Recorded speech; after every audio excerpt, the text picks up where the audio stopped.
Well, hi there, everybody. Welcome to the time of the show. Time? Time for the show. Hi. How's it going? It's wow. It's 2025. Can you even believe it? A whole nother one. It came and it went and now it's gone. So, yeah. Wow. I I am not a big resolutions person. I feel like that should be for some reason I feel like that is obvious about me. Like if you know anything about me, you would know that I'm not a resolutions person because I it just happens to me in the middle of the year where I'll just be like, "Oh, you know what? I'm going to start doing this new thing." And a lot of the time it doesn't really last. So, I'm hoping to bring some organization into the year. That's pretty much like one of my main if I had to set a theme for 2025, it's going to be organization, which kind of bleeds out into a lot of different stuff, like, keeping track of like specific financial goals and like trying to clean certain things on a schedule, like getting into a rhythm with those things. Like organization is the theme of the year. So, yeah, my resolution this year is to spin more more sevolutions per minute. I'm going to assume revolutions per minute. I know. Ooh, turning 35 this year. Wow, kitty. Yeah, getting old. What's up, Drea? Charlotte, I posted a New Year's Eve photo and captioned something like, "What fresh horrors and joys await us?" Truly. Probably a mix of both, you know? The wisdom that I follow is, and I've said it before, finding happiness in the brief gaps between disasters. That's all you can do. So, yeah. Ugh, I have been not resting as much as I probably should have over this break because I'm just like my brain is revved up to a million as I'm trying to finalize stuff regarding like moving across the country. It's an endeavor. And I've got like a lot of different stuff that it occurs to me to wonder like, oh, where's the nearest pet store? Where's like is there a place for me to go play disc golf and stuff like that, you know? So I'm like informing myself and it's great, but it is like I'm just thinking of a lot of different stuff and then there's like the things that I absolutely have to do. Then there's I'm starting to work on a new video which I'm several days into it now. I feel like it's going a little bit slower than I want it to, but I also am like understanding that my brain what I'm trying to do is write a script, right? I'm writing a video. Writing is a creative endeavor. It's hard to do when you've got a million other things on your mind. So if I'm like, okay, I added like 3 paragraphs to my draft, I'm gonna go ahead and do something else, like clean something or pack something or, you know. So yeah, I'm gonna do my best to have that video out before I actually like break down my computer and everything, obviously. But ooh, I'm gonna have to actually like focus on it. It's tough. Moving seems like a great resolution. Yeah. It's basically like my one giant checkmark goal for the year. Got COVID for Christmas. Rough. That's tough. I think I'm going to try to touch 50,000 people this year. I would hate that personally, but I am so happy for you. Oh gosh.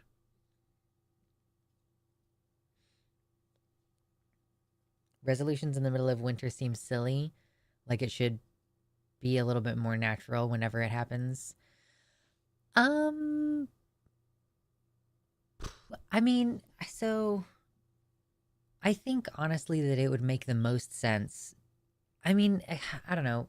You will kind of make sense as a time to do resolutions, but I could also see like in bulk being a good time because it's like one of them is like the end of the year almost. I don't know. It's all vibes, really. It's like when would be the best time to make a bunch of promises to yourself? Springtime makes a lot of sense, but also I guess if you do it during the winter, then you're kind of saying, like, I am stating this intent, but in all likelihood, most of the things that we try to accomplish are like easier to accomplish not in the middle of winter. But the winter is for the planning. You state your intent, and then the last bit of the winter is like, I'm going to plan how I'm going to proceed on this thing. And then when it starts to get warmer outside, gets brighter outside, you go and do your shit. I can see how it makes sense that way anyway.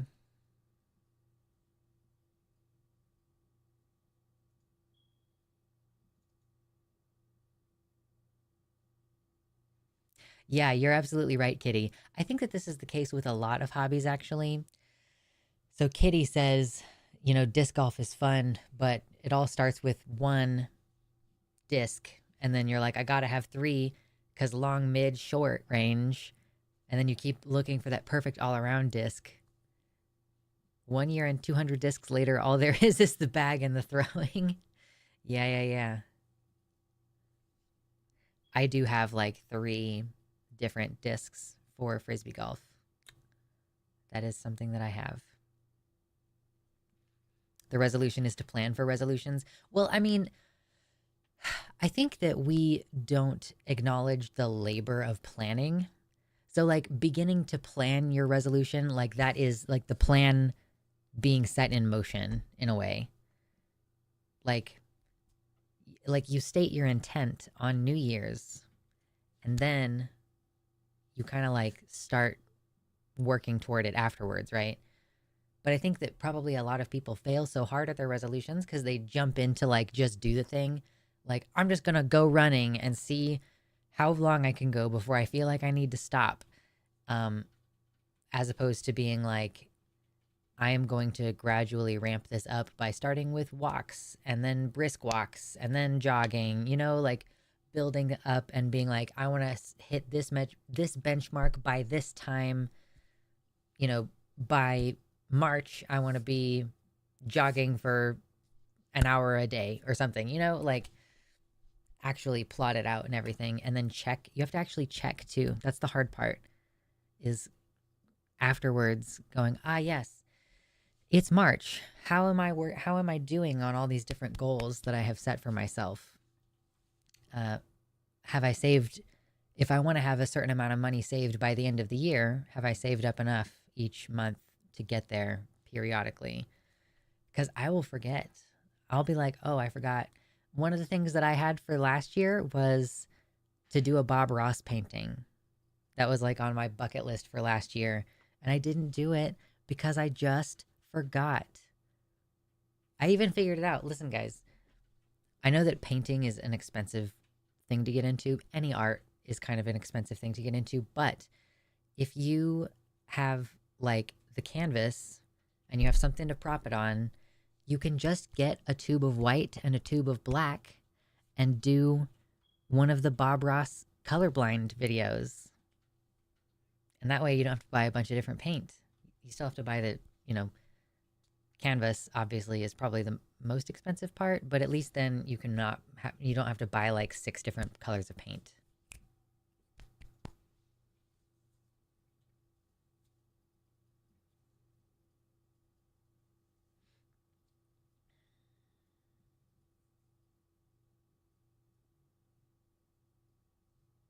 Forgetting to do a Bob Ross painting is an unhappy little mistake. I think that's fair. It's an unhappy little mistake.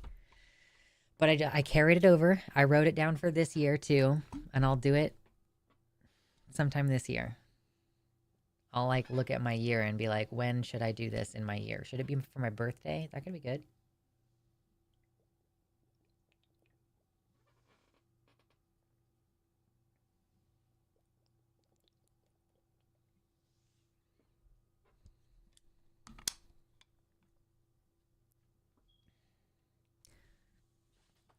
Fen confirms that having a program or like a plan for the year is best. Like with the gym, there are so many resolutioners who look around confused because they don't have a semblance of a plan, and it's disheartening, I imagine. Yeah, you'd be like, people show up to the gym and they're like, oh, I'll just figure it out when I get there. Meanwhile, I will spend like at least one good solid chunk of an afternoon, if not like a couple days, kind of like looking at what are different exercises, and I'll research different things like, okay, is it better to do like, should I do this exercise and then this one, or the other way around? Like, how do I space this out with what my specific goal is? So yeah. And I try to have like a pretty clear idea when I go in. I go in and I'm like, okay, I don't really like going to gyms anymore, but while I was going to them, I was like, I'm going to get on the recumbent bike. I'm going to do the 7-minute warm up that it has programmed in. And then I'm going to get up and I'm going to go do like a couple of dynamic stretches and then start my 5 main exercises. Just go, and like for each one, I was like, I'm going to go to this amount at this weight, blah, blah, blah. Like I had the whole thing basically planned out. So yeah. And then like a cool down exercise at the end usually. I need to make another plan. But I want to start hiking or like walking. Oh my God. I'm excited for that. That's my sort of health and exercise goal, is to get into hiking and have that be like a pretty solid form of cardio.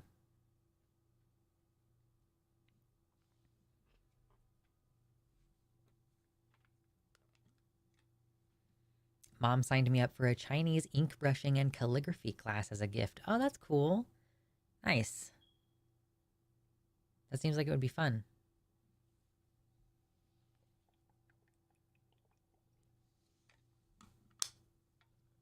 Yeah, spending many days figuring out the game plan. Neurodivergent trait, I'm sure, but I feel it.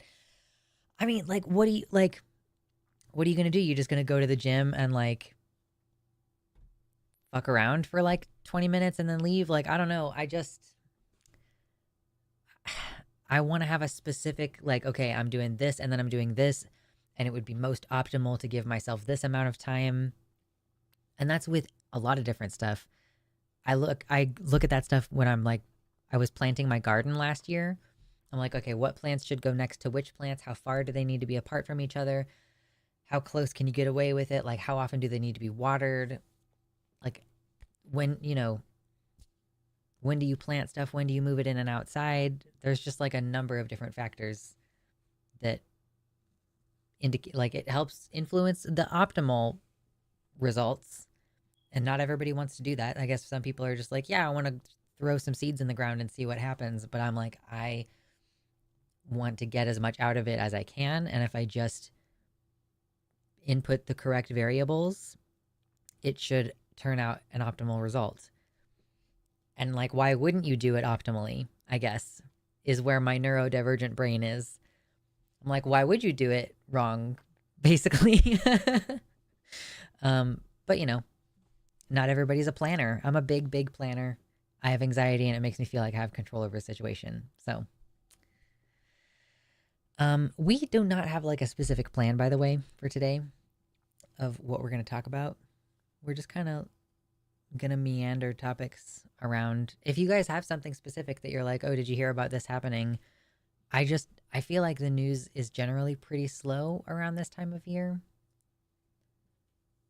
And I've been spending a little bit less time like scrolling social media lately. So I don't know. Maybe I could be just missing out on things. Have you heard anything on the potential winter storm that could affect you? Is there going to be a winter storm in Kansas City? I had not heard about that. It's been just like kind of vaguely cloudy and cold. Yeah, it looks like there might be a little something something this weekend. Cool.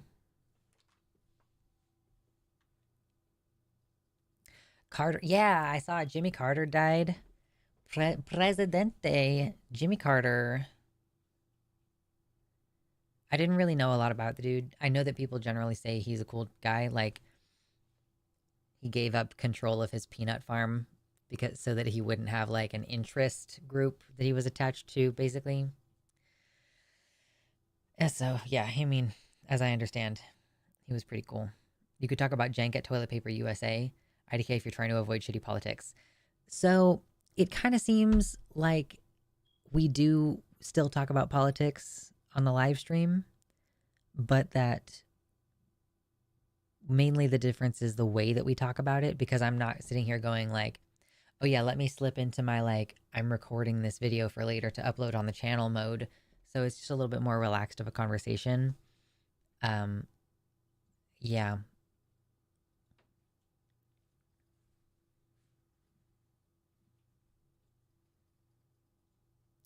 I almost never plan because when I do, it makes me feel very anxious about failing my plan or having made a wrong plan. Whereas when I just do whatever, I feel that it is okay, even if it doesn't go well.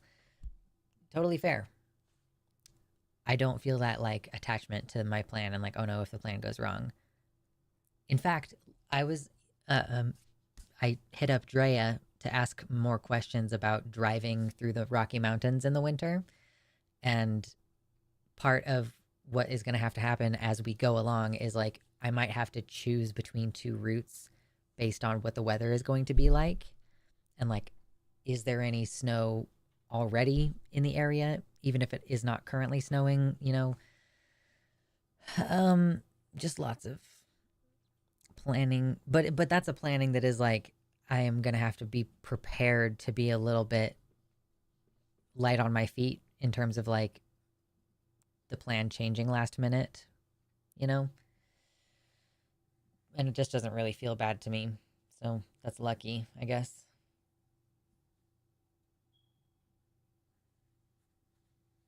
My mom almost became a city councilor in my hometown because she thinks it's wrong that they banned strip clubs and bike lanes.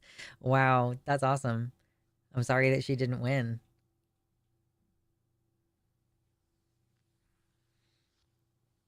They glossed over Jimmy Carter in the textbooks, but my mom really liked him.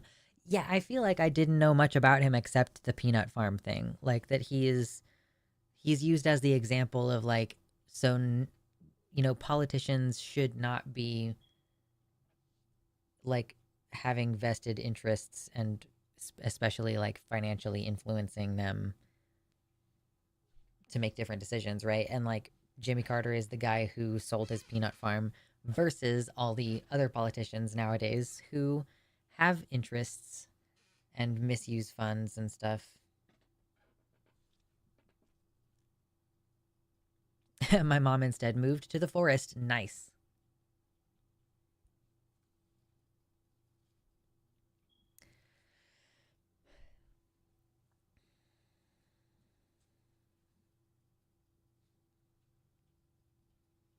I always have to overplan anytime I leave my home. I usually plan to forget a specific number of items, otherwise I might forget something important. Oh no.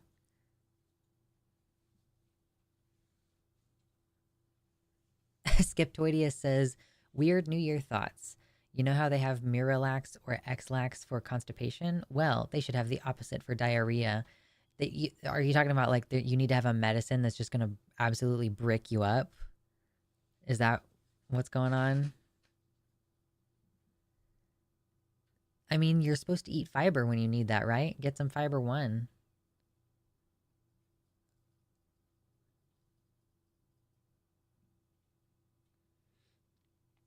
Are you talking about Jimmy Carter? He put solar panels on the White House and tried to lay the foundations for us to be in the early days of solar as a country. Reagan deleted everything he did for solar immediately, which is why China and Japan now make most of the world's solar. Well, damn, that was a bad decision from like an economic standpoint. Ooh. Hail hydrate, you guys. I'm so thirsty today. With my giant water bottle. This is also like the straightest my hair has been in a while.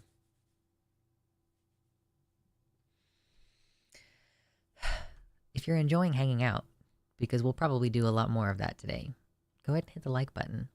How many more people can we bring in?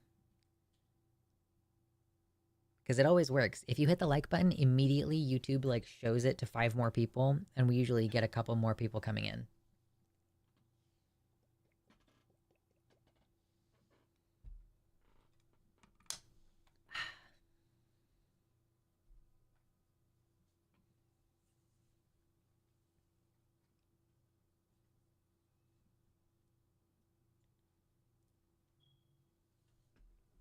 I imagine Gen Alpha will broadly view politicians not as public servants, but as entrepreneurs for good or for bad. That's really interesting. I'd never thought about like specifically calling it entrepreneurs. I always forget about the like button since I don't watch via YouTube. Yeah, you all who are over here on the website, I'm appreciating you being on the website. I like it that you're here. But they don't like, I don't know why they don't have like a way for you to hit the like button if you're watching an embed versus being on the actual YouTube watch page. So strange.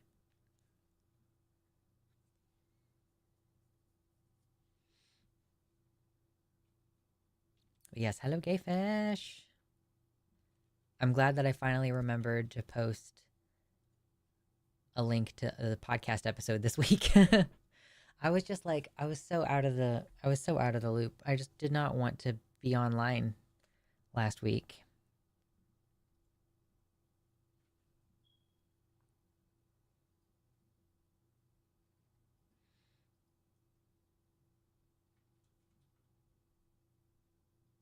Yeah, hop on YouTube, like, comment, switch to site chat. Magic. Oh gosh. So, I am perilously close to having a lease signed, which is exciting and also means that, yeah, all of the planning, the packing has started. You might notice that my bow isn't back here. It's because I put it away earlier. It's just gonna. Okay, so should I just like slowly break down the set over the course of the next couple streams, or do we want to like have a nice little we're packing everything up final stream? Because basically, like, it is seeming like basically I'm only going to stream either 2 or 3 more times this month, and then I'll be off for probably the rest of the month. If I can get back up and running before then, I'll do my best, but I want to give myself a little bit of time to like, figure shit out. So yeah, like I'm going to get a tooth removed at the end of this week. So I might not stream on Sunday because I will have just recently had surgery on my face. And then, yeah, there's going to be 2 more after that. So that's kind of what we're looking at for the rest of the month. I am going to be on the Transatlantic Holland show on the 9th. And episodes of the podcast with Gay Fesh and Demon Mama are going to keep coming out while I'm gone. But yeah, there's going to be a good couple of weeks there.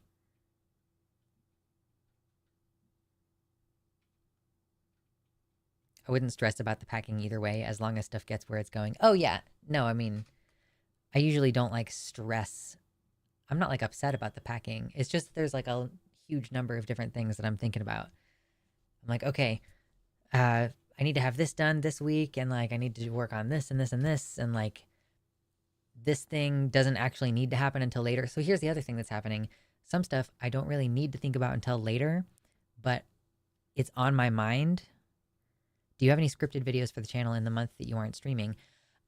So I am going to be uploading a video basically like right at the beginning of my hiatus. That's the plan anyway. I'm reviewing Dragonheart is the movie that I've decided to start with. So I'm in the middle of writing up my script for that. I've done my outline.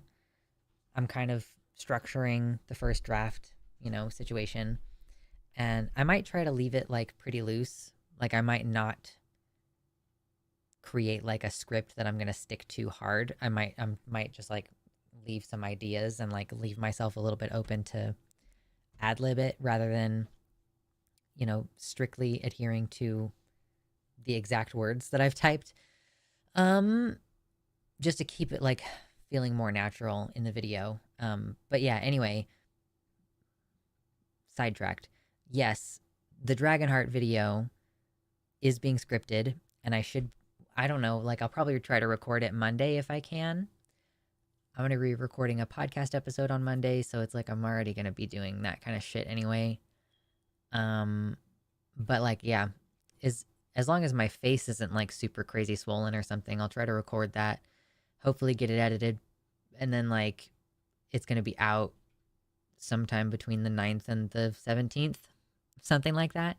Uh, so that'll be right at the beginning of my hiatus. And then even if I'm not streaming for those first couple of weeks, I am going to be working on whatever the next script is after that. I don't know what it is. What's the podcast? Where can I listen? It's on the Gayfesh YouTube channel. What is the command? I can't remember. Is it /Gayfesh? Nope, it's not. It's Gayfesh's YouTube channel.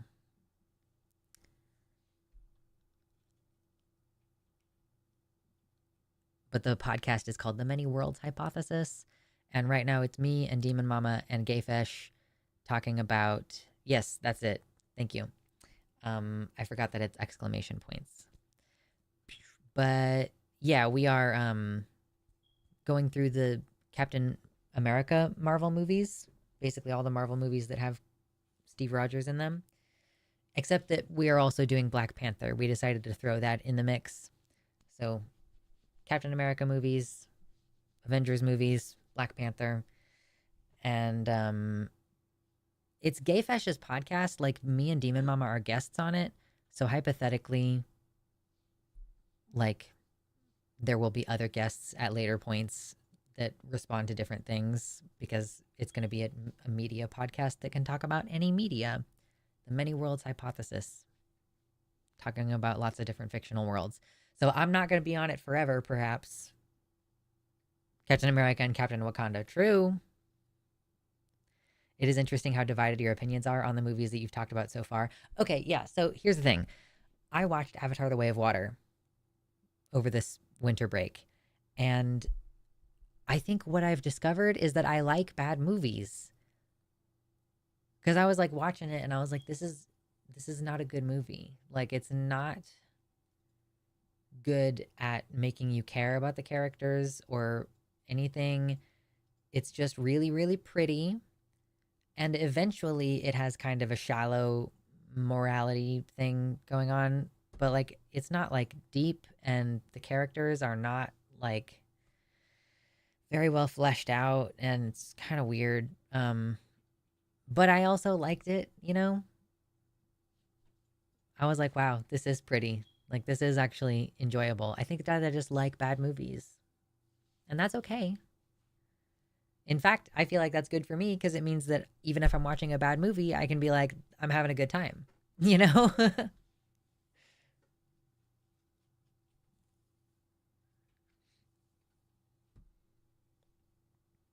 But yeah, uh, those are kind of the creative things that are coming up soon. Like, we're going to be finishing up the Captain America timeline on the Many Worlds Hypothesis, and I'm working on Dragonheart, which, yeah, it's, you know, I feel like it's much easier to write a video about one movie than a bunch of stuff. I don't know. That was part of the difficulty, was like thinking of what scenes and footage to include in the other dragon video that I made.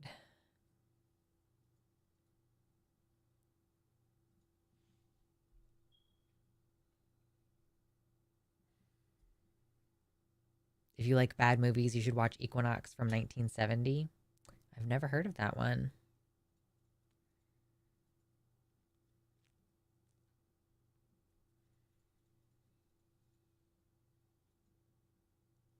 I liked The Way of Water for a very specific reason, and it was the whale creatures. I love whales way too much and was stupid connected to them. Yeah, I mean, it's cool as a concept, because we know that whales and like killer whales and stuff have to be super duper smart. So it tracks that we would have to like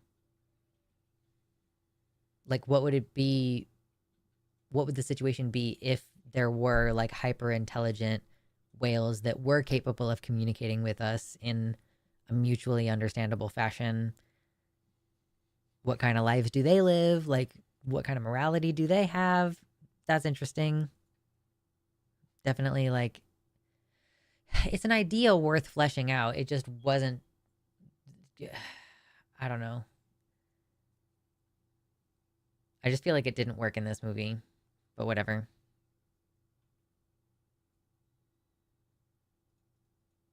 My boyfriend works in film and it's an industry I'm getting into, so I'm actually trying to watch more media reviews so that I can follow movie conversations more. I'm blind, so I don't own a TV. Yeah, that is really interesting. Like, how is the experience of the film different if you can't see any of the visuals? Because the visual language is like such a huge part of the medium. But I guess that's why you add like motifs. You have like those little music plays when the character shows up, and that's like a non-visual indicator.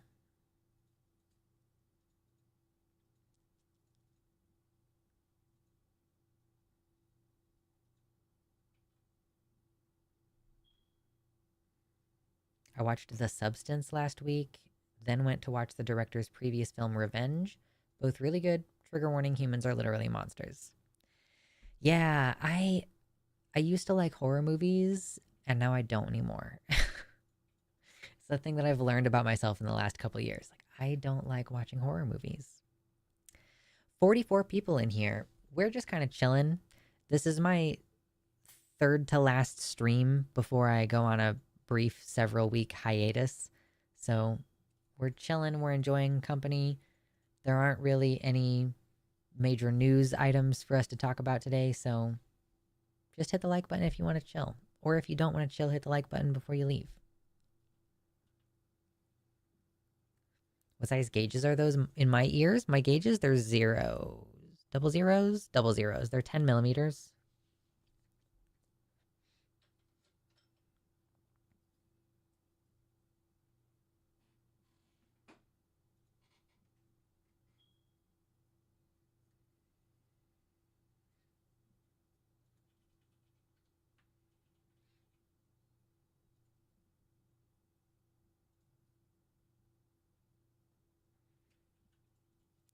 Oh no.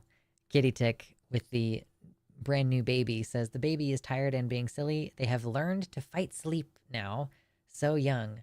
God help us if there are any listening. Yeah, the baby has learned, like, oh, I can fight sleep, and like, oh no, I want to stay awake. I'm too interested in what's going on. Oh no. Ah, babies are so funny.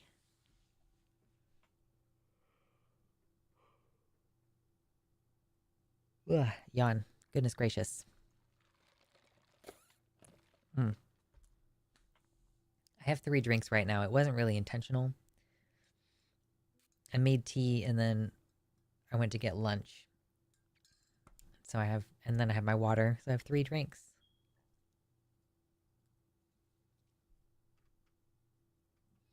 What's up, Hive Sci? Hello. Welcome in. I saw that one of the Transpositions hosts is going to be on Takis, I think, tomorrow, which is cool. Ugh. Tea is life. I do enjoy tea. This one is just an herbal tea. But so here's the cool thing about it. No, I have not watched Arcane yet. I don't know if I really care to. I don't know.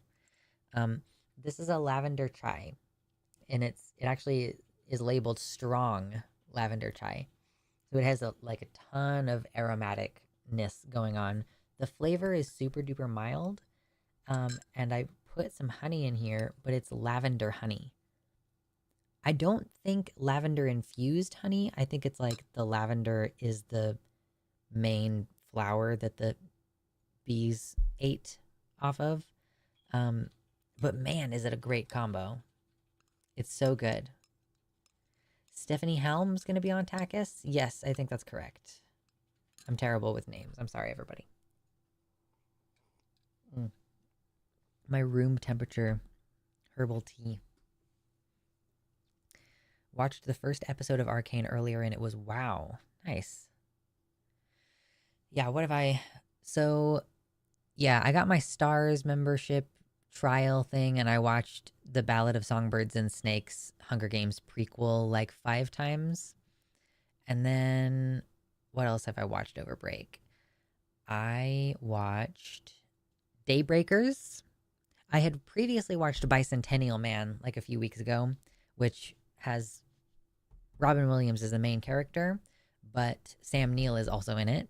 And I'm a big fan of Sam Neill, you know, as a Jurassic Park kiddo, big fan of Sam Neill.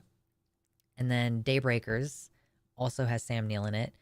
And I watched it when I think it came out in theaters, but then I haven't seen it since then. So it's like, excuse me, if you don't know the premise, it's a vampire movie.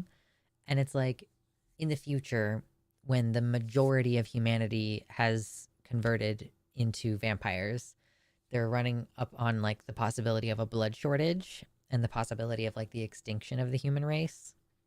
And yeah, it was pretty interesting.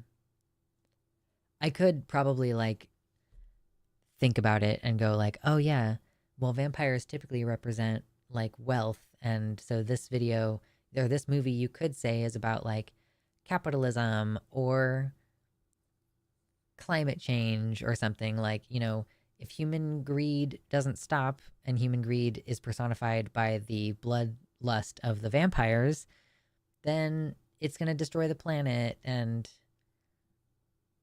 yeah, so I don't know. But I just kind of wanted to watch it because it's a silly thing. Is that a box? This box? There is something funny in the box. There's something quite enjoyable and that I'm looking forward to showing you if we get to a donation amount of $100 today.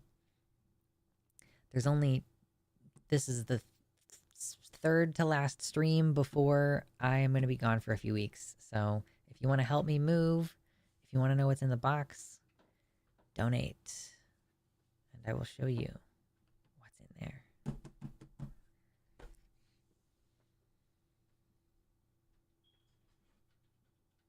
Arcane is pretty good. Just ignore that it's based off of a game.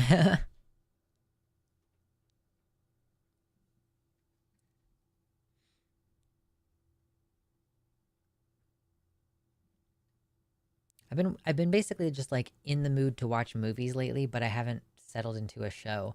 I guess I have watched season 2 of Invincible like 3 or 4 times now. So sometimes I'll sit there and, you know, watch the same season of a TV show.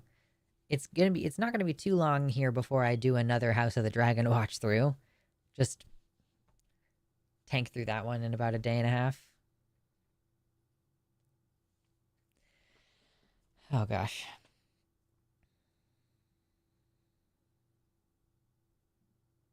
I'm starting to get like really excited about the move.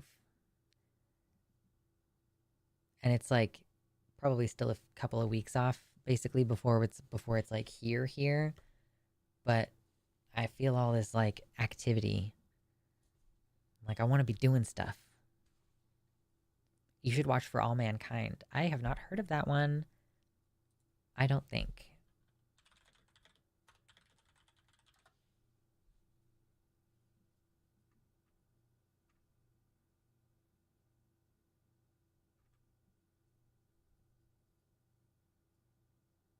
In an alternative version of 1969, the Soviet Union beats the United States to the moon, and the space race continues on for decades. Cool. I don't know if anyone likes soap operas, but I'm pretty excited to watch the prequel series of Dexter. Dexter was so silly. I watched like the first 3 seasons of that show or something. Oh my god. For All Mankind is an alt history on Apple TV Plus created by Ronald D. Moore, where the Soviets get to the moon first and the space race never ends. Nice. I'll keep a tab open for it. I've got a bunch of stuff. Like my friend came over this weekend and recommended a whole bunch of different stuff. And Stream keeps recommending stuff. I have a bunch of tabs open of stuff that I just need to check out.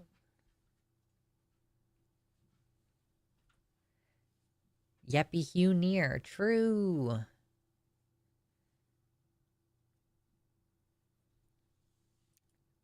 It's going to be a good one. I have my fingers crossed. I think I've seen a lot of people posting like, bro, 2024 really fucked me, and I'm gonna respectfully avert my gaze and not look at 2025 directly in the eyes, and maybe it'll go easy on me. I'm like, I feel like 2024 went okay. It went like, I think things improved for me overall throughout the course of the year. It definitely was really rough for the first half of the year, but then it got like significantly better. And then like 2025 seems like it's going to be pretty good too. Like, I don't want to, again, I'm not trying to jinx it, but I'm like, I feel fairly good about going into the new year. I might not be like my perfect self all the time. IDK, how y'all can watch so much. I get antsy watching too much TV. Usually I'm playing a video game and the TV is just happening in the background. Or maybe like it depends on what the game is or what I'm doing. If I'm just going from one place to another in WoW, then it's easier for me to pay attention. But yeah, it's a multitasking thing. I do want to get up and do other stuff more though. Which is why I'm buying myself a standing desk. I'm getting rid of this desk. This desk is going to be trash. I'm going to get a standing desk. It's going to be enormous and heavy. And we're going to see how it goes.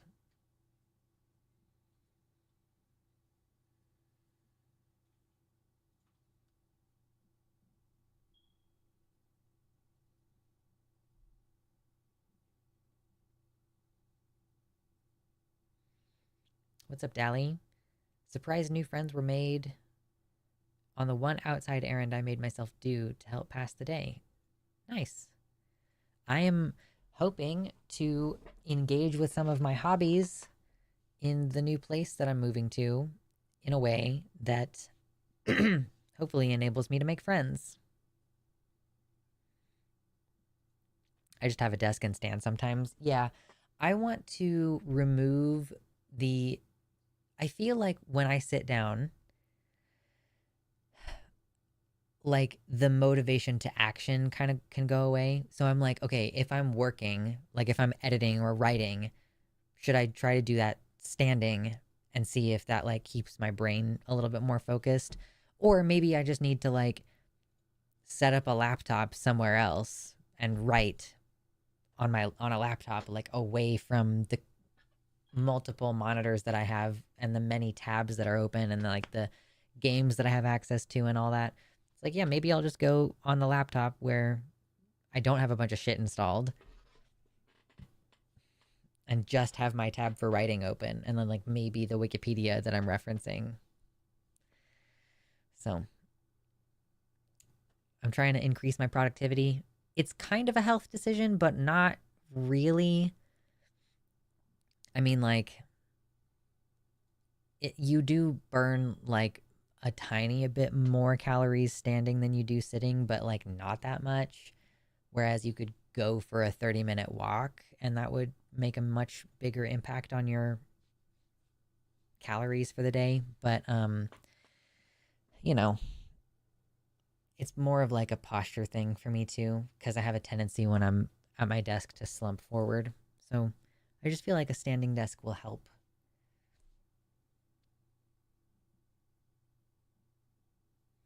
Have you tried writing away from a computer? I'm finding writing with pen and paper is a really nice change. Plus, you can take it anywhere to get different scenery to write in. Yeah, I guess like when I'm scripting, I prefer to do that in like a Google Doc because it's just quick. Like I can just get my thoughts out quicker. If I were writing something more like fictional or creative, then like if I was writing poetry or something, I could probably do that by hand. But it just doesn't feel right for scripting. I don't know. Maybe I'll have to try it at some point. John says, I started drawing again for the first time in a decade, and boy, is my hand tired. Nice. Good going. congratulations on picking that old hobby up again. I have like this planner, um, and it has a section at the beginning of the planner that has like a bunch of different subsections that are like, here are different areas of your life that you might have goals about. And it's like a January through December planner. So you start in January. So the book basically is kind of, I guess, having you lay out. It's not like a resolutions, but it's like, here's my intentions for the year. Here's what I plan on doing. And there's like, okay, financial goals or whatever. And then on the next page, it's like, okay, what are some actions that you can take that will go toward that goal? So if you're trying to save up a certain amount of money for a specific thing, then what is the actionable step? Like, okay, well, the actionable step is like make a specific plan about how much money to put away each month and then stick to that until you have the amount saved up. So, yeah, I have like a bunch of different things, and some of them are like hobby related. Like, I want to learn how to knit. I want to learn how to sew with my sewing machine that my mom got me. And yeah, like spend more time on those things.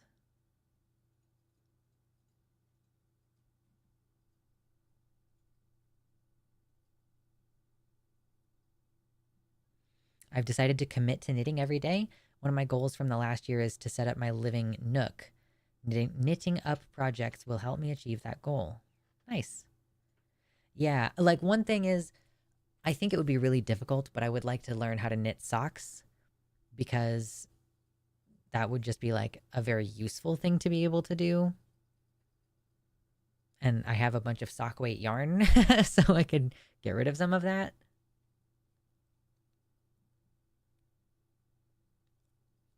Actionable step: stop liking expensive things. True. Yeah, I mean, or just give yourself like a harder limit of like, I honestly probably don't let myself get nice things often enough, even when I can't afford them. So I probably should allocate like a slightly higher portion of my budget to getting me something that I just want.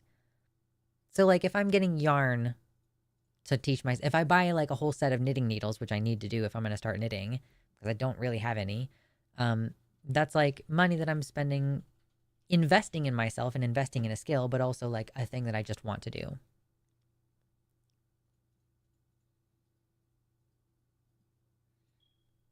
I need a sewing machine. Yeah. They are, they're there are cheap options, but you know, it's money that a lot of people don't have for sure. It's like I wasn't going to buy myself a sewing machine. It was a gift because my mother-in-law was like, "Oh yeah, you should have a sewing machine." And I was like, "Oh, okay." And now I have one, and it's useful sometimes. So, if I can make it more useful by like actually learning the skill, that would be great.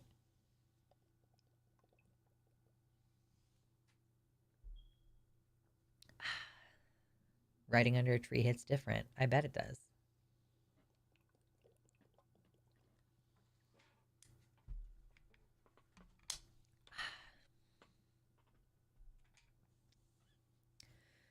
Do online marketplaces to save money? You mean in my acquisition of yarn?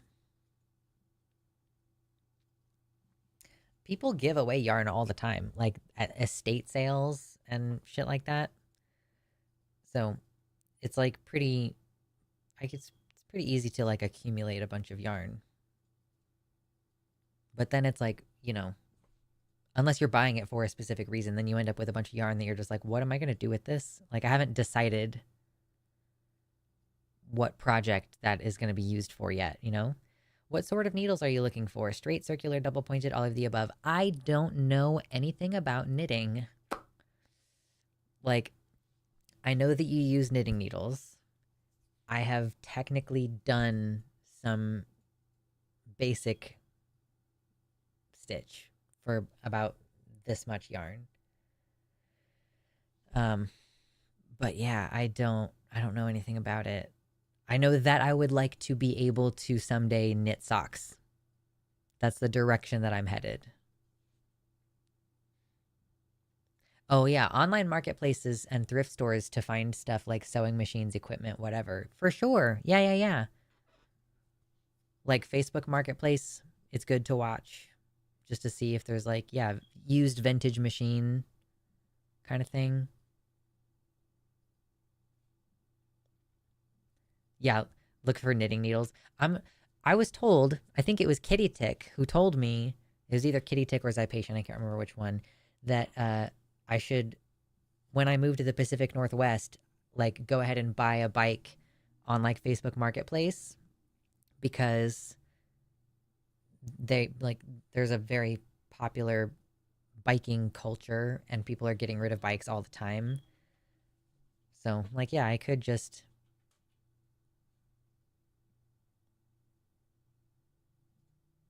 get a bike from somebody off of Marketplace, get knitting needles off of Marketplace. Crochet feels so much easier than knitting to me. I mean, they're just different. I don't know that one is actually easier than the other. They result in very different products. So, I mean, it's just, you just kind of learn the basic skill and then execute it many, many times. I don't know. I don't know how to knit because I haven't really spent the time with it. I also tried to do Tunisian crochet and I was like, okay, I think I need a different hook for this too. Excuse me. There's a huge bike culture and you just need to look for a person who upgraded and wants their old bike to go to a good home. Yeah. People will also steal bikes all the time. Unsurprising.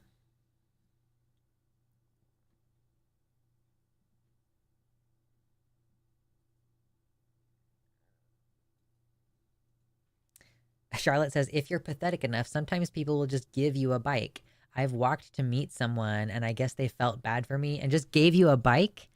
Just straight up gave you a bike. I mean, that's nice.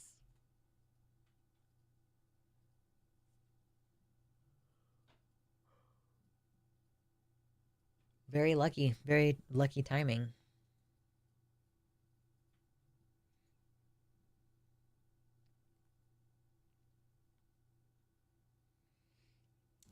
It's the year of me going balls to the wall with my hobbies. No, not a bike? What are you talking about?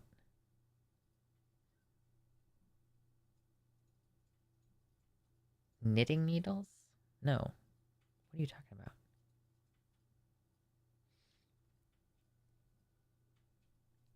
When the universe gives you bikes, make biker gangs. Yeah, that would be very funny. Like a biker gang, but they're all on bicycles. There's kind of an unseriousness about a bunch of people who ride bikes, but they have powerful legs. I bet they can kick really hard.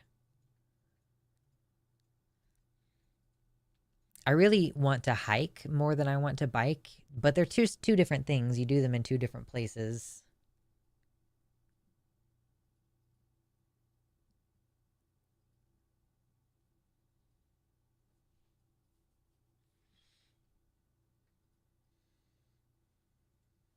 It's going to be a very interesting year.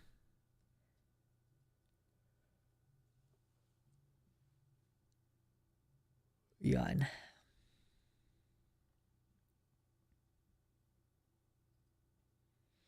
I want a manually powered sewing machine with the old foot pedals you pump to turn the gears.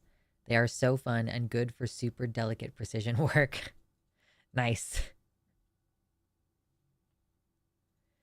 Fen is going to take the Japanese proficiency test in December.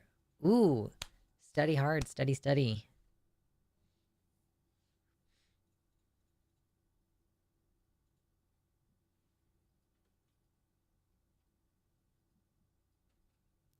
My aunt used to have an English school in China for like 2 decades, and she lived in the bike capital of China. There was a sea of bicycles on the roads there. I wish we had a better general biking culture nationwide. It would be nice. I mean, I've been looking into like public transit because I'm like curious what the options are for that. Like my my partner and I are going to be down to only one vehicle. So if he needs my car to go to work, I'm going to be like probably the one figuring out how to use public transit and then going, okay, well, you got to walk from here to here and then get on this bus and then go there. Like, I could see either I want that to be more robust, or I guess or because like the scooters and the bikes that cities sometimes rent out, like that can go in combination with that, I think.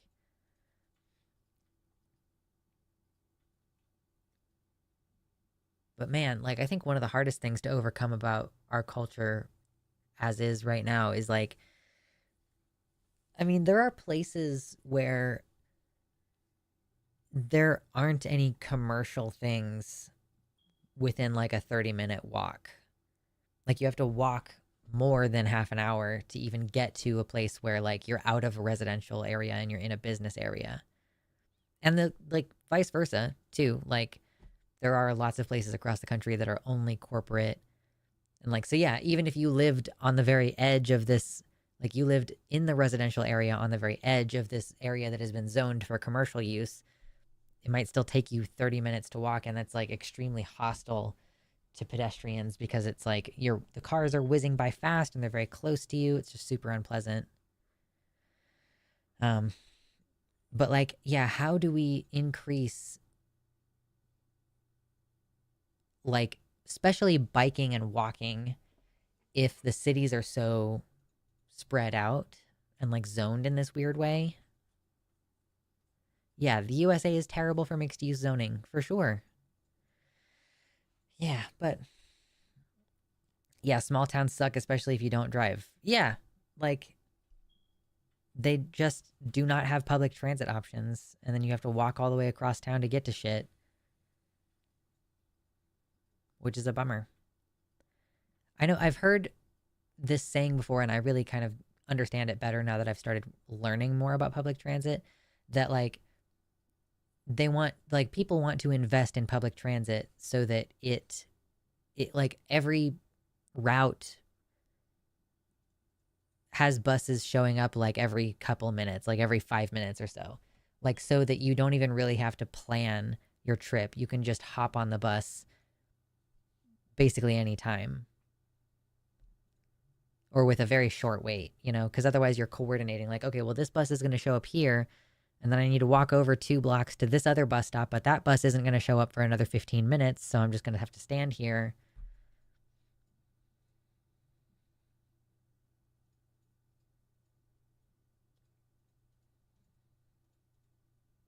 Yeah, you get strong legs hoofing it all over town.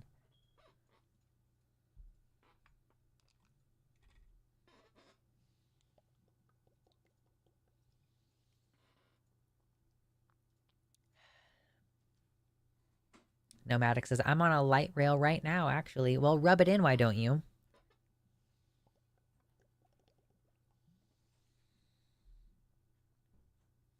That's how it was when I lived in Russia. Buses every 5 to 10 minutes. Subway trains came like every 2 to 4 minutes. Nice. See? Russia, they're figuring things out. They're leaving us in the dust.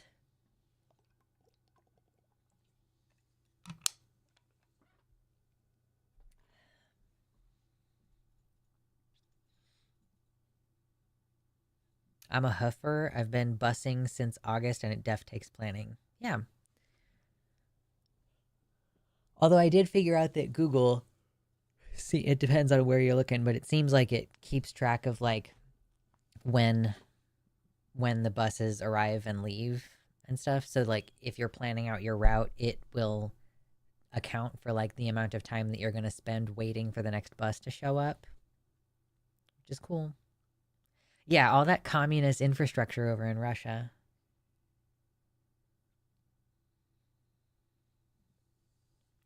Portland has decent public transit downtown. In the surrounding areas, it's mostly buses. There are a few handfuls of good biking routes. And along some short routes in downtown Portland, there are some places where you can just grab any bus/train. Cool. Entropy Fan says that Russian cities are built like shite sprawls. They just have good public transit like any European country.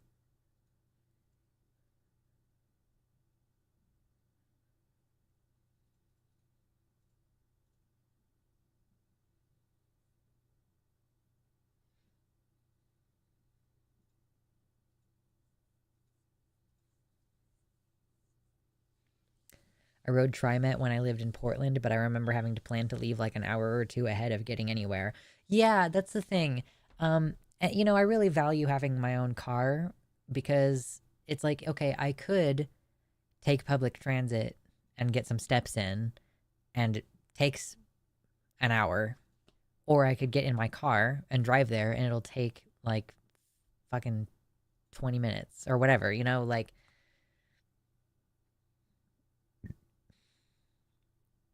I know it's bad for the environment and everything, but like I just I do appreciate my time and having the option to just go, and especially man, on a day where you have multiple errands to run, am I really going to like I have to plan. I can't plan by which one is closer or further away. I have to plan by which one is going to leave me with stuff to carry home versus which one's not. And then like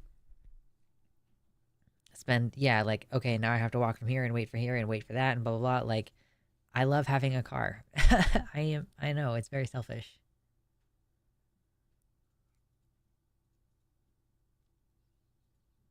We need to start building archaeologies. What do you mean by that, Drea? Building archaeologies. Portland is the U.S. public transportation goat. I have heard that. I've heard that. And that's like a question that I have too about like if I travel up to Seattle, like there's a train or something, right, that goes from Portland to Seattle. And it's like, do I take the train or do I just drive my car and then I have my car in Seattle? Like, or would it be better to just have my friend take me on public transit? I don't know.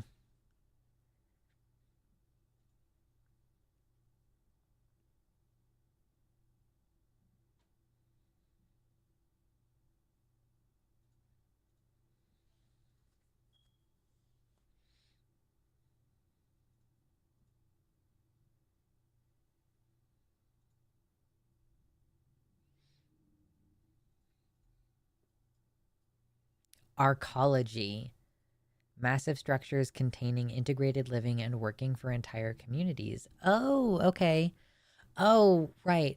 Is that like having like a giant mall where there's a bunch of stores and stuff and then also people live there? Live there and work there? Don't really need a car in Seattle from what I remember. Yeah, I just like to be able to go places without having to rely on public transit. I mean, that's what it comes down to. And then I can leave whenever I want. Ooh, it's a 2.5 hour train to Seattle. IDK, it's a very nice train ride, in my opinion. Okay, cool. Did y'all see the Tesla truck that exploded in Texas right in front of a Trump hotel? I think I did see that. Where was that? Was it on my... Yes, it was on my Blue Sky. Yeah. So if you haven't seen this already, it's like Tesla exploded into flames in front of Trump Tower. The person who skeeted this said somebody decided to start the year by dying an upsettingly portentous death. Oh boy. So that's fun.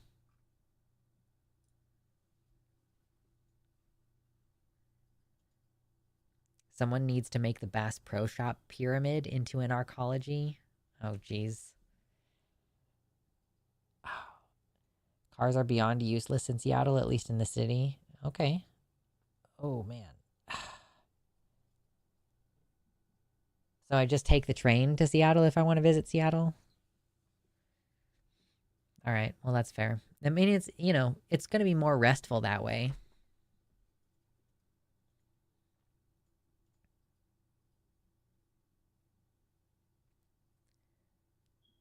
Did the Tesla literally detonate? I do not actually know any of the details about it. I mean, it's being described as having exploded.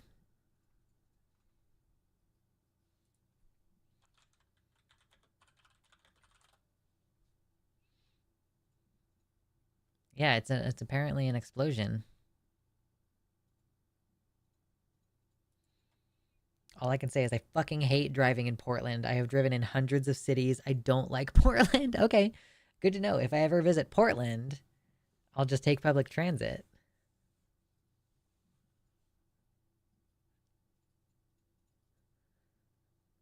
I took the train ride up to my sister's for Thanksgiving. The tracks were not forgiving. It felt like I was on a plane in constant turbulence. From Portland to Seattle? Oh no.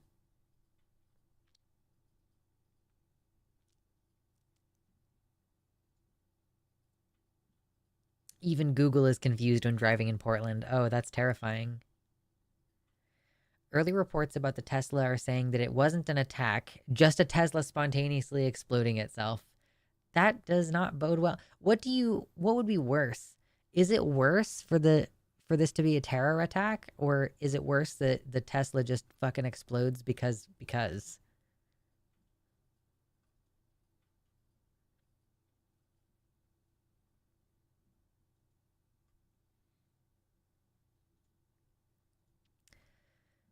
The AP says one person died and 7 others were injured Wednesday when a Tesla Cybertruck that appeared to be carrying fireworks caught fire and exploded outside President-elect Donald Trump's Las Vegas hotel. Las Vegas Metropolitan Police and the fire department officials told a news conference that a person died inside the futuristic-looking pickup truck, and they were working to get the body out. 7 people nearby had minor injuries, and several were taken to a hospital. This was a rented Cybertruck via the Turo app and appeared to have a load of fireworks.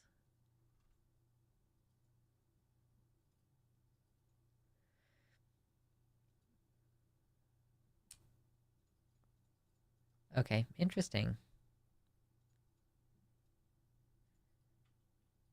Yeah, just a Tesla exploding itself.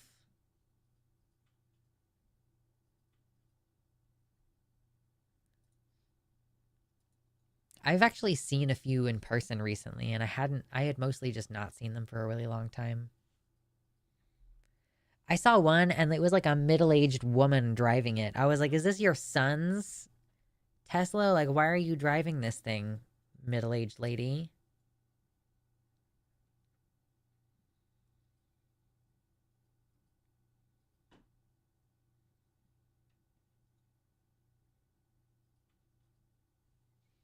Yeah, these Teslas are exploding simply out of shame for being made by Musk.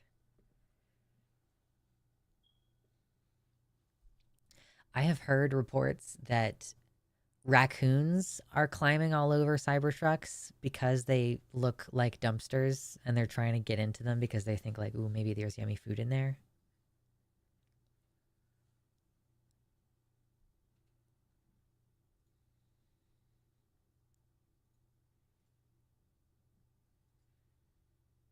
Stupid headlights? I don't know what their headlights look like. Yeah, yeah, what a blessed time to be blind. Thankfully, I'm blind, so even if I sort of see one, I won't notice it's a Cybertruck. If only.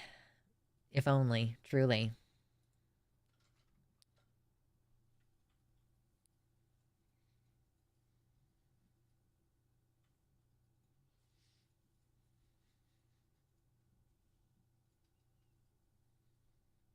What do you mean looks like? Oh, yeah, my mistake. It simply is a dumpster. It certainly is a dumpster fire. Did we vote on slowly taking the set apart? Because I'm like I have all these books on this bookshelf, and they're kind of not in the picture, but they will be if I like center this up for Takis or something. But yeah, I was like, oh yeah, like this is the thing. Is like even though I don't need to pack up the books, I keep looking at them and thinking like, oh, I could pack those up and then it would be done. So there is some stuff that I'm doing before I really need to, just because I need to get it out of my brain. I started telling this way earlier and forgot that I was telling it. But so like yeah, with moving my entire life somewhere else, there's a lot on my mind, right? So like earlier I put away my bow and I was trying to figure out what to do with my arrows. But I was like, I know I like having the bow in the background. I like that aesthetic, but I feel like I need to put it away because it just is on my mind and I need it to be off my mind. So I'm kind of running into the same thing with this. I'm like, maybe I should wait until the last stream and then like I break things down on the last stream. Or maybe I break down most of it beforehand and then during the stream I take down like the vines and the blanket or something. Um but yeah, I've realized like some of this stuff like yeah, it doesn't need to be done because it's not like I'm getting a U-Haul tomorrow or anything. But just like for the sake of not having it in my brain. Make it subtle, like an overarching backstory in the season. Yeah, true.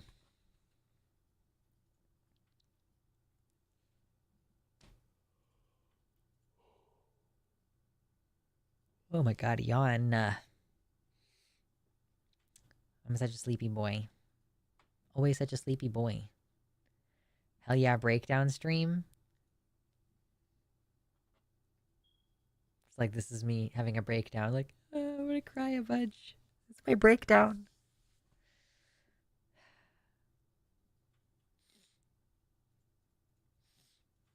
Oh man.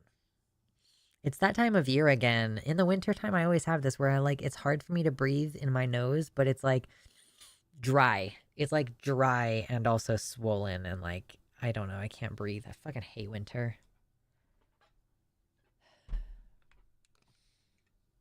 Maybe I can escape winter moving up to the Pacific Northwest. What's up, gay asparagus? Great name as usual.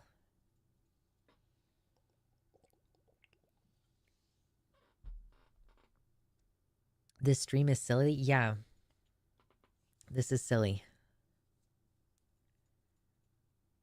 Maybe do a long form vid about moving, but put in clips of the breakdown throughout. I actually did consider um, making a short film about like the process of moving or like basically about the feelings involved with like moving away from somewhere that you love but has rejected you and then like finding a better life somewhere else. And then I just kind of like did not really know how to make that vision come to light. Maybe I will do something in the future about it, but like it was a cool idea and I'm glad that I had the idea, but I'm not sure that I'm going to like do anything with it. Especially now, it's too fucking late now.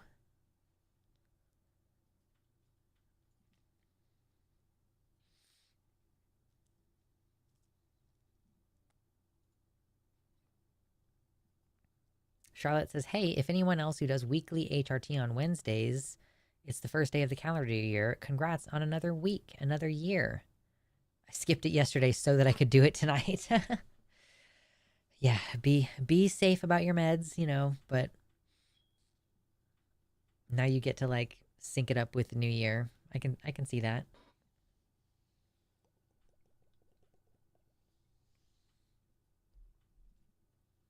You should just do whatever reduces your anxiety as far as the setup. Other people that stream just have a white wall. Who cares? I care, but I do kind of not dislike the idea of there being like a transition phase where stuff is gradually being taken out of the stream frame over the course of like the 2 weeks that we have left or whatever.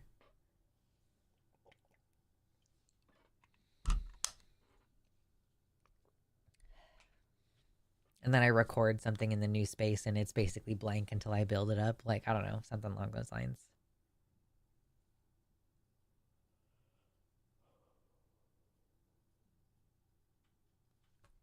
I hope crabification comes true and I become a crab this year. We want carcinization. That's what happens to me whenever I pick up a pair of tongs. I'm like, clickety click, click, click, click, click, click. Carcinization.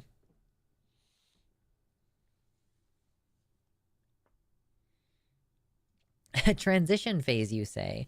Hmm. A transition phase, you say? No. No, I did not. Oh, gosh. Transition. Man, I've never had a tooth removed, and I'm having one of my wisdom teeth removed. And the dentist made it sound like it was going to be pretty easy for him, but I'm like still kind of nervous about it, you know? Like, what is this going to entail? The tooth is in a weird place in my mouth, so it's like they're going to have to get all up in there with like tools to cut my face open. Like, I don't know.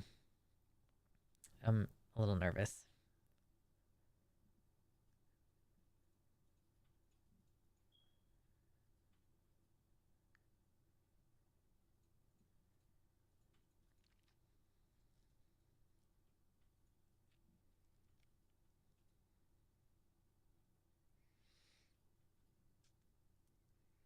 You could just record whatever you want for yourself. Then later on the editing room floor, you could have an overarching thesis voiced over. Yeah, I mean, that's kind of sort of what I planned to do originally. I was just going to get like footage of like me sitting near some prairie grass or like street signs and like B-roll and stuff. And like I was going to like piece it all together. It's just that like the time to do that is not now. Like I would, just not the right time to collect that footage. My phone camera sucks ass too. I would really love to get a new phone with like a really good high quality camera, but I've just so long as my phone still works, I feel like I can't get a new one.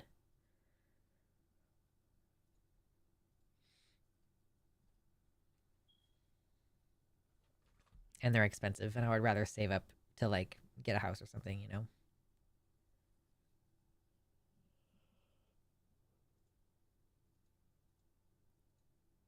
Ugh. I got the hottest guy to remove my wisdom teeth. I was literally, sorry, I was so happy to literally drool all over him while staring at his face. True. Yeah. Hello, in a box. Welcome, welcome.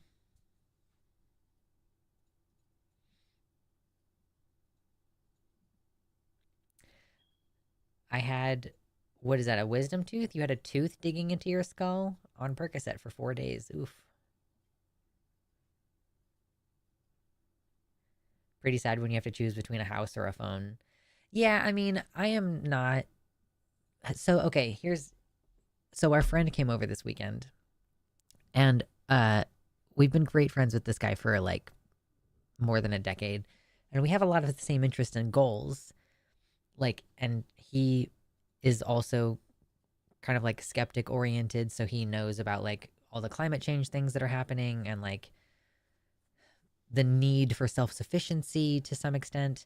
And I'm genuinely like, I've been thinking about buying land to become self-sufficient. I'm like, I'm trying to see if I can convince this friend to move up there with us and like have us all pitch in on buying like a big chunk of land. Um yeah. So it's like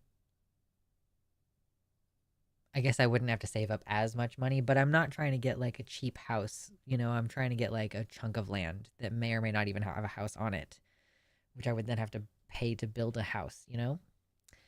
So those are pretty ambitious goals that, when you join your resources together, it becomes much easier. Congrats on the new house. Yeah, thank you, in a box. Yes. We're supposed to be signing the lease this week, and then we're going to be moving here pretty soon.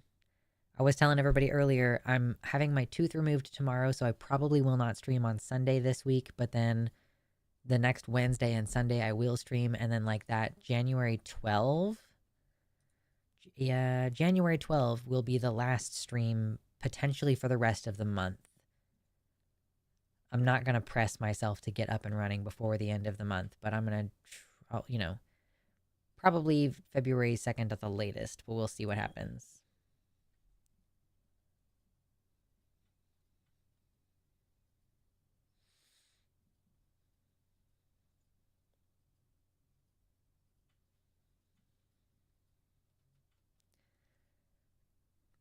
My parents just did that, says Eric. Just bought land and a tiny house in the northern Canadian forest, north of Algonquin, for people who know Canadian geography. Algonquin?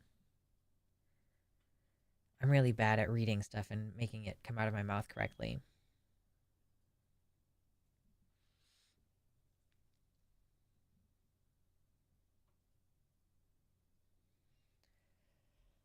Oh gosh.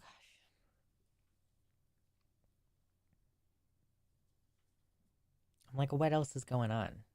I was thinking maybe this would end up being a short stream, but I feel like an hour and a half is way too short. I feel like we have to at least push it to the 2 hours.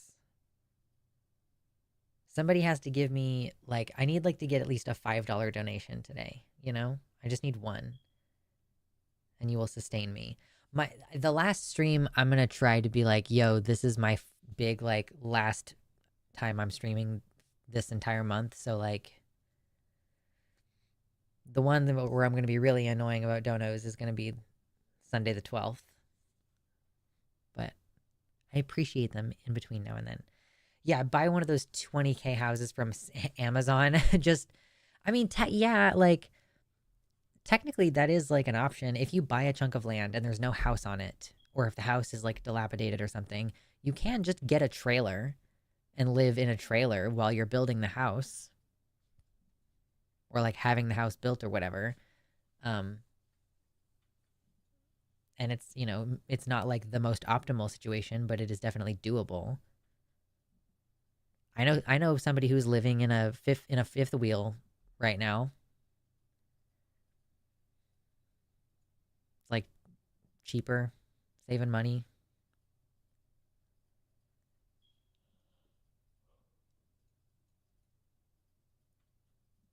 Ugh. Am I right in thinking that there's just like not very much going on in the world right now? Just like a blessed reprieve over that week between Christmas and New Year's?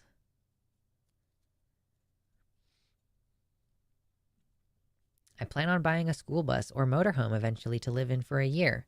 I'm a bus driver, so I'm comfortable driving full size. Hell yes, gay asparagus. That is fun. Check the GFM? Oh no. Check the GFM.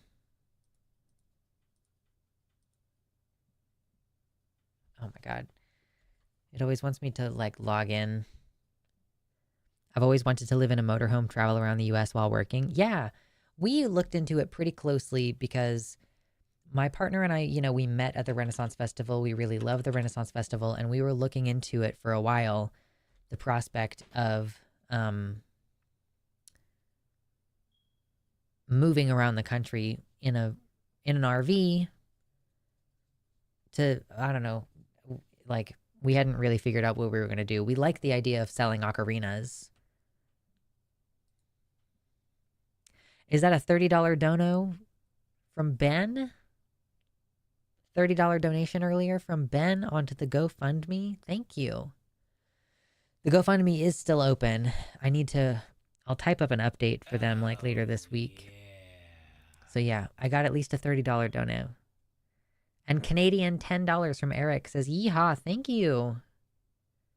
Apparently that converts to $8 US. So I'll just go ahead and add both those in here. $38 for the day's stream. I'm fine. Not stroking out or anything. But thank you very much. It's quite generous. And every little bit helps. It's like the part that bugs me is the fact that I have to take so much time off work. I have lots in savings right now, and I've been saving up myself and everything, and like I'm trying to make certain financial decisions to save money and everything. And I have an old retirement fund that I can pull money out of if I need to. But it's like, man, I do certainly hope that I don't drain literally all of my savings right now doing this. But certainly having so much contribution on the GoFundMe has helped significantly. I went for 10 because our dollar is weak. LMAO, closer to 5 for you. Yeah, YouTube says that was $8, so that's not bad at all as far as the conversion goes. It's fun in an RV for a year. More than that, and it may get old. Sure. I also really like the idea, like, you know, I don't know that my partner and I actually care about traveling for Renaissance festivals. I think that we just like our home Renaissance festival. So I'm like, if we live most of the year in the Pacific Northwest and then we get an RV or a similar vehicle and we just come down for like the 7 weeks that our home fare is going, the only problem with that is that it's during harvest. So I would need to make the trip back up home at least once in the middle of all that to like make sure that my plants are okay.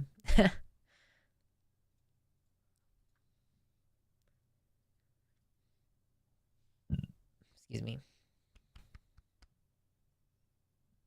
And that $38 the counts toward the opening the box, which does have something very amusing in it this time.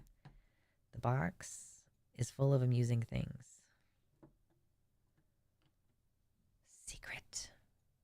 Secret amusing things. That is what plant setters are for. Yeah, but I don't want people on my land. Like, I don't want people to bother my shit. But that's the thing, though. If I can convince my friend to buy land with us, then if I go to the Renaissance Festival, there could still be people who I like and trust to go into my greenhouse and harvest my tomatoes. You know what I mean? So that's another good reason. Secret box. Yes, gay asparagus. This is, it's how I incentivize donations on stream. That I put something fun and secret in this chest beside me here. And if we get to $100 in donations, I open it. Oh my goodness. Inabox gifted 5 tier 4 subs. So Dank Catlord, Charlotte Nouvenal, Chuck Grape, and Doppelgooger. What's in the box? I don't even know how much that was. I can't do math. It'll show up on PayPal for me, though, on my phone. Wow, that was a $200 donation from In a Box. Thank you. And also, you're crazy. We got there. Thank you very much. Wow, seriously. It, like, genuinely makes me feel better about taking so much time off work this month. I saw the order of the colors given. Yeah, Kitty Tick is responsible for that giant dono. But yeah, seriously, thank you In a Box. That was very kind. Learn how to install water pots that give several weeks of water at a time. I'm not worried about the watering. I want to have an aquaponics system at a point, as a certain point anyway, and you don't need to add water to those. But like, the question is harvesting. I don't want stuff to like rot on the vine or whatever. Box. Okay, so I told you that my friend came over. My friend came over and he brought this rock that he found. He said he was just walking, walking along the river or whatever, and saw this rock on the floor, on the ground, and then he accidentally left it here when he came to hang out this weekend. And here's the rock. It's kind of bright, but like it has this little ridge here and everything. Like that's straight up a penis.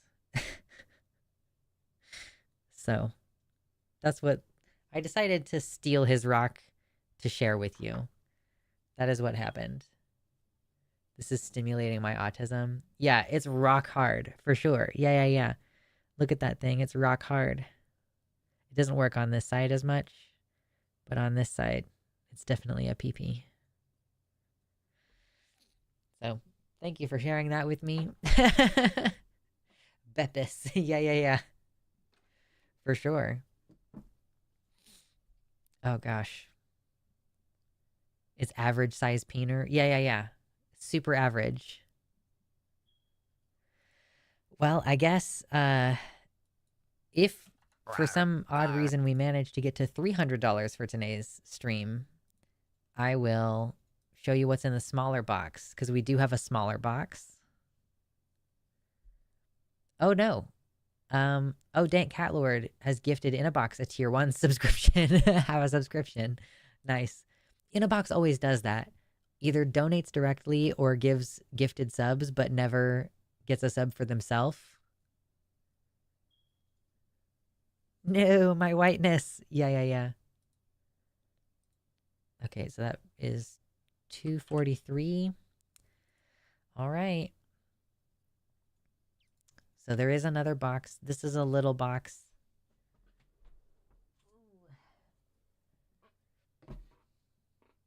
Just as a little stretch goal. As a little stretch goal incentive. It's okay if we don't open it. You're the only ones who are missing out because I know what's in there.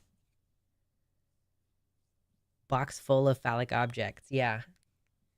It's my box of dicks that I keep under my bed.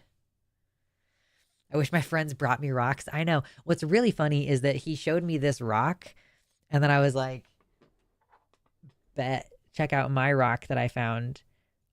I feel like it's kind of hard to tell, but there's like a shape to the and the depth of it where I'm like, that just looks like it looks like a vagina, right? Like that's a vulva right there. Like the clit would be up here,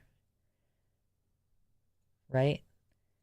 And I've had this for years. I was like, our rocks match. And now they get to sit on my shelf together until I give him back his rock.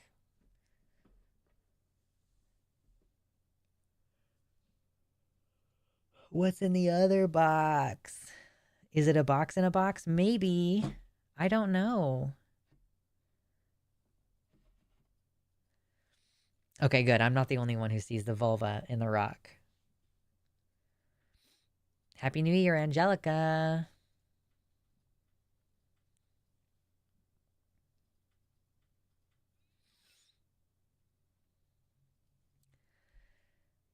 Oh, good times, great oldies. Yeah, those rocks were formed for each other over millions of years, waiting for this union.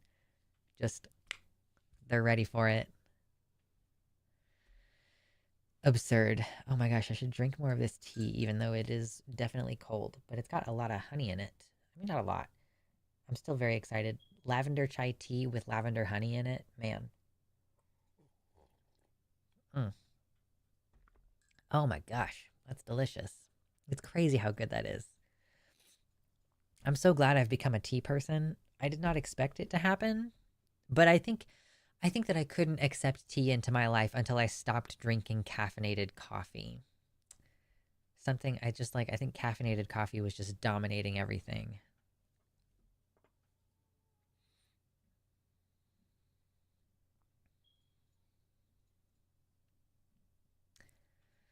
Was that a cool 98 reference? Not intentionally. I don't think so.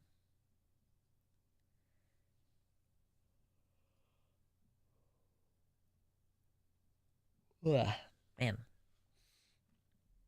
I'm excited to like set up a new background. I still haven't figured out exactly what that's going to entail, which I think is probably part of why I'm sort of thinking I will wait to stream because I'm like, I really want to make sure that it looks nice.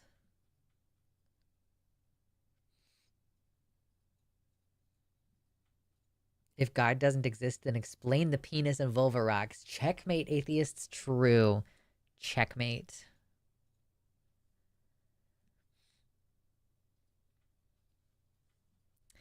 What is the first kind of seafood that I should try when I am on the coast? There's a lot of things that I have not have had. Yeah, the white names have basically gone poof. It's true. Um, I don't think I've ever had oysters or clams or mussels. Um, obviously I've had shrimp before. Sushi? Sushi is what I should have? Okay. Can I just get like Trader Joe's sushi or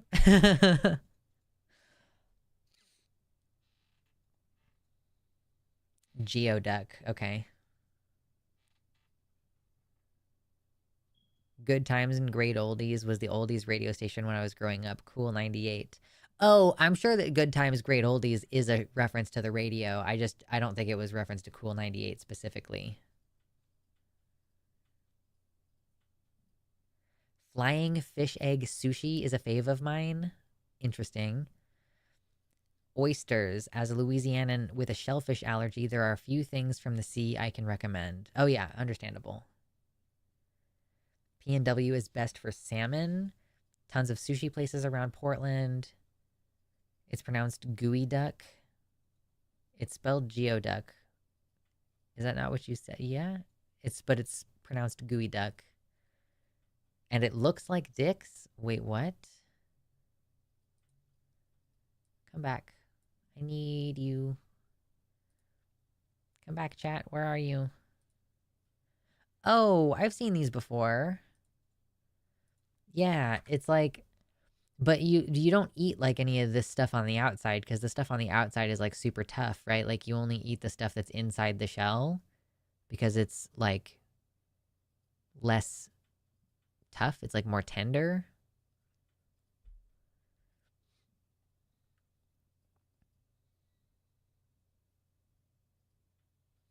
It's one of the longest living animals of any type, with a typical lifespan of 140 years, and the oldest being recorded at 179 years. Wow, that's cray cray.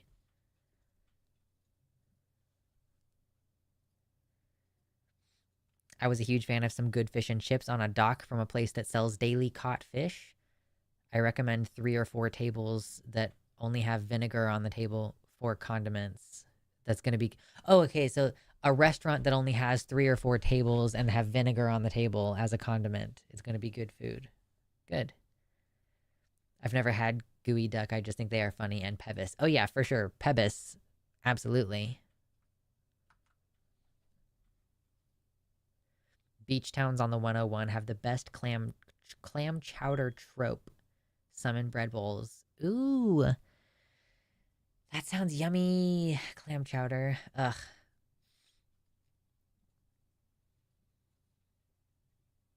There are not as many chicken places as I was hoping. Like, we got Raisin Canes over here. There ain't any Raisin Canes over there. Like, dang it. Son of a gun. No Raisin Canes? Mm.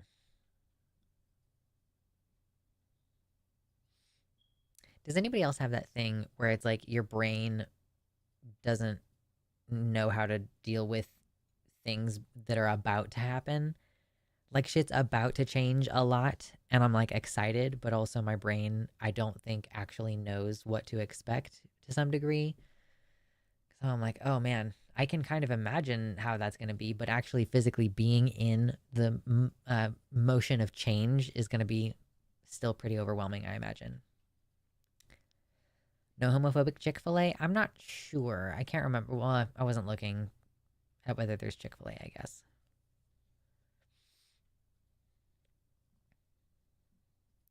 Bread bowl clam chowder is a favorite of mine. I get mine on a boat in a town not far away. There was an old lady whose husband would clam for her every day, and the chowder was dope.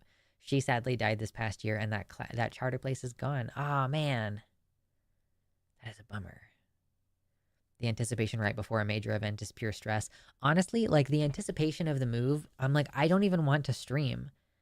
I'm like, I want to be like thinking about, like, I feel like I just don't even have the brain space to be here. I'm like, we're chatting and I'm capable of filling the dead air for 2 hours, but I'm like, first of all, I'm exhausted because I'm constantly just like other stuff on my mind, but I also like have the urge to do something. Even if that something is like chill out on WoW, I'm like, I want to be like, I like washed something earlier today that needed to be washed before I could pack it. And now I'm like, ooh, is it dry enough? Like I need to pack that. I want to start packing things that I don't really actively need right now. I did already start. So I have a jar drawer. I don't know if this is like a thing. So I have a drawer that I have a bunch of ball jars in, Ball brand, and like other jars, like a tiny honey jar that I didn't want to get rid of after, so I washed it and now it's in there. Um, but yeah, I got into the jar drawer. What was that about? Why was I saying that? Oh no, the ADHD jar drawer. Oh yeah, I pulled a bunch of jars out of the drawer and I packed them into a box with some other stuff and like other kitchen stuff and bigger jars that don't fit in the drawer. So yeah, I mean, putting stuff away, getting stuff packed up, preparing. I really want to clean this place too. Like, I want to clean it very thoroughly before we go. Yeah. Packing joke. Yeah. Insert packing joke here. I have a hard time processing things like big changes, even if it's a very good thing. Yeah, for sure. I get weirded out if I think about seafood too long. It's all just wet bugs and snails. True. Ask Demon Mama about clam chowder. Okay, I will. Time to start a revolution or two? No, I don't want to do that. You can do that. I'm on the wrong coast to start an evolution. I'm on the west coast. Just like, leave me alone.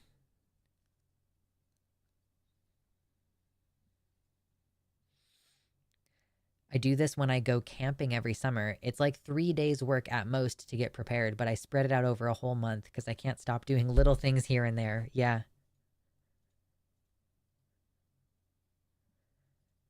Haha, Charlotte. Haha.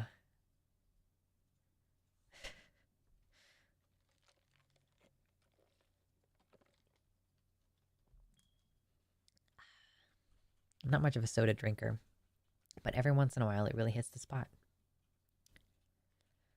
We could build a wall along the Idaho border. Yeah, let's just go ahead and wall them off because we don't want them. We don't need them over in Oregon. Y'all Idaho people can just stay there and we will continue colonizing the rest of Oregon.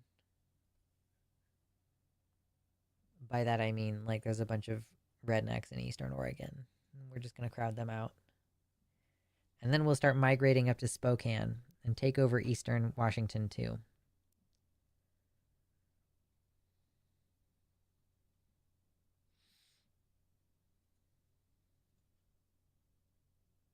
Wall off eastern Oregon too while you're at it? No, we want to consume it. We need to, what are we going to do? We're going to terraform eastern Oregon by, like, putting a bunch more, like, ponds and stuff. I don't know, let's build a dam in eastern Oregon or something to prevent it from having as many fires or to chill out the fires. Spokane is just greater Idaho. I know. It's like really close to the state line. I didn't realize. I thought that it was closer to the middle. Maps. Maps are very useful. I've been using Google Maps so much lately. I'm like, zoom in, and then I'm like, type in public pool. Like, where's the nearest public pool? I want to know. Where can I take swimming lessons?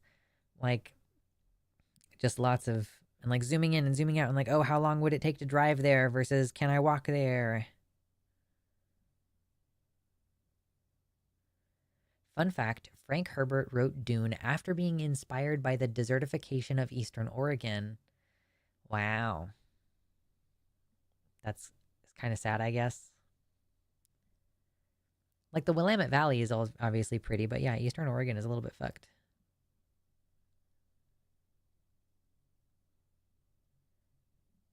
Tell the sovereign citizens and militia members to assimilate or leave. Yes, exactly. See, you're hearing me. I feel very heard right now.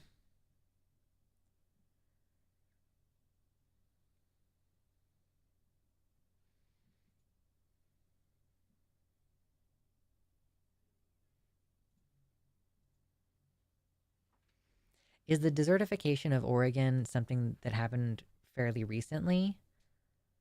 Like, I guess I'm assuming that it used to be more normal and now it is less normal. You know? Much like many things with climate change. It used to be normal and now it's not.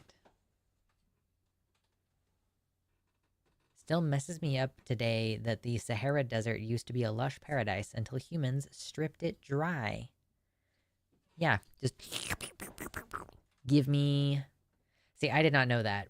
That the Sahara Desert, which, like, you think you're like, oh yeah, that's been a desert forever and always, is kind of how it feels because it's such a giant thing and you learn about it in, like, geography class.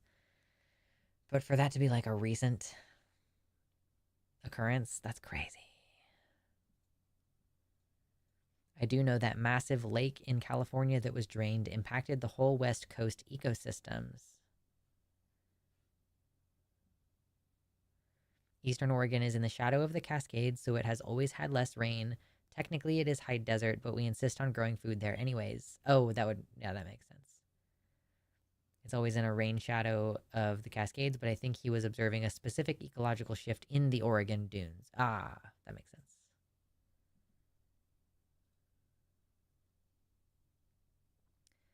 Oh, the Oregon dunes are actually a coastal region? Oh, neat. That's fun. I'm so psyched about being able to go to the ocean. I have never seen the Pacific Ocean before, like in person. I've been to the Atlantic Ocean. I've been to Florida before, but I've never been to the Pacific, and I'm excited to do that. I also haven't been to the ocean period since I was like in elementary school. So it's like I remember it, but I know that I will appreciate it a lot more now. You know?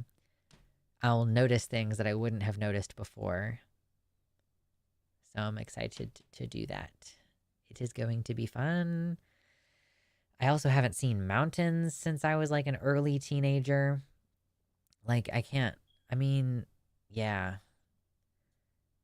It's been forever since I've been to Colorado. Like, yeah, early teenager, late childhood, early teens, last time I saw the Rocky Mountains. So it's going to be good. Sahara has been a desert for thousands of years, but it was because of deforestation. Thousands of years, wow.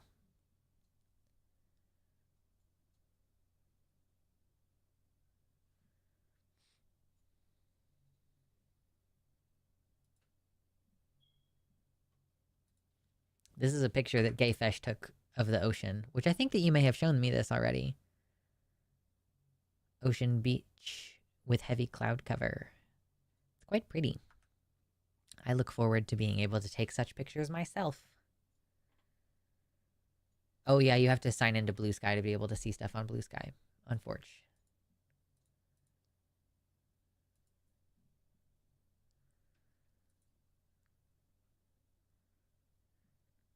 I'm absolutely terrified of the Atlantic, but not the Pacific Ocean. That's really interesting.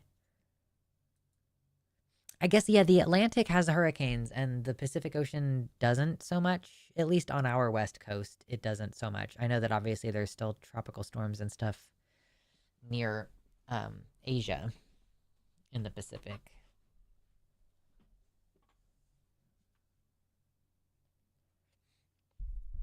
When you reach the ocean, you need to hit up Tillamook and check out the Tillamook Creamery. They serve ice cream there that is even better than what is sold in stores. Ooh.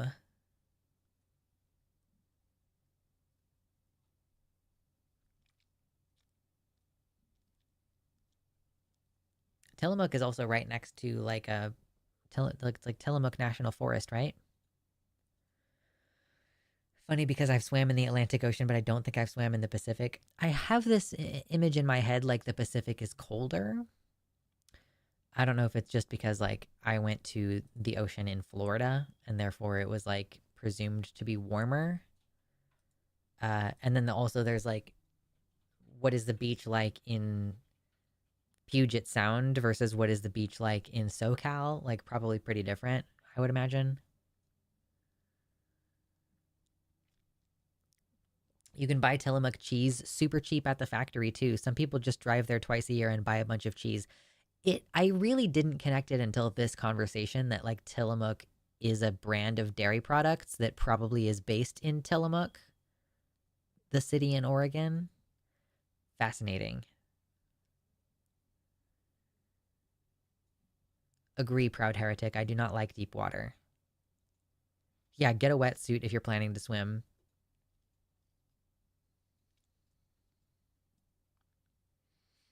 The Pacific Ocean, I think, has a much sharper drop off towards the continental shelf, so it tends to have larger waves than the Atlantic. That makes sense.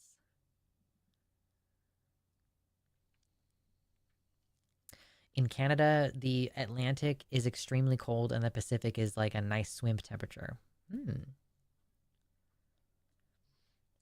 I scuba dived in the Puget Sound, 10 millimeter wetsuit, and I still almost got hypothermia. Oh, God. Maybe I'll just put my feets in there. Maybe I'll just put my little feets in there. And maybe like scuba dive when it's 98 degrees outside or something.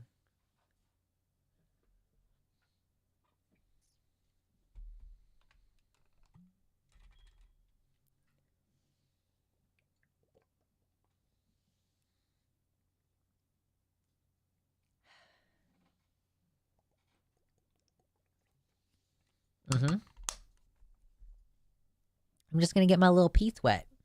I'll just go for a little walk and get my little peats wet. And look for seashells on the seashore.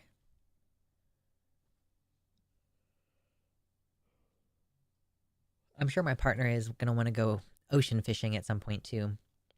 I'm not really sure how that works. I'm assuming that you have to get a boat. Like, are you gonna catch many fish like right there next to the shore? Or yeah, like does it require a boat? I don't know. It's gonna be 6 months before I can get a fucking fishing license. Excuse me.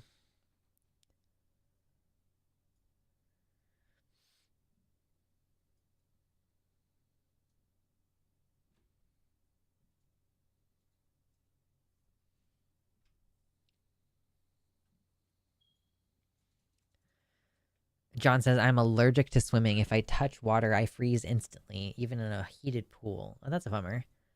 I enjoy swimming. I don't know if I would enjoy swimming in the ocean anymore. Like, I could see myself going far enough into the ocean that I can still walk, but I don't I don't like the ocean. There's too much going on in there. There's too many creatures. There's just too much going on. There are actually a number of creameries here in Oregon, but Tillamook is the most famous for very good reasons. Yeah. Just like delicious stuff, right? Depending on the time of year, dock fishing can be really good. I know some people that just crab off the dock for Duginus crab. Yeah, crabbing, and like I know that there's certain invasive species of like mollusks and stuff that you're encouraged to eat a bunch of them. Like that could be fun. I have no idea what is involved in crabbing, but that sounds fun.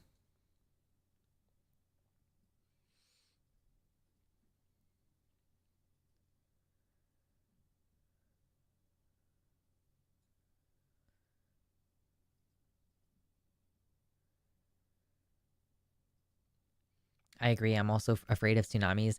I mean, like, I'm not worried about there being a spontaneous tsunami. I am obviously, if there was a tsunami, I would be like, wow, that's scary. Um, but I'm not like worried about it randomly happening.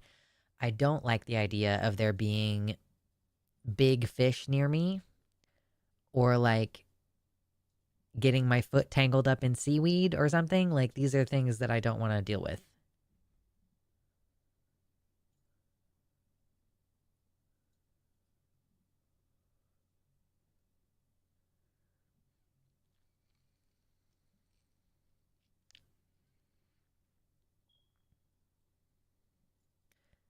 Are you talking about swimming in the ocean, Charlotte? It's terrifying but fun. Currents are a whole other ball game. Not at all the same feeling as river current.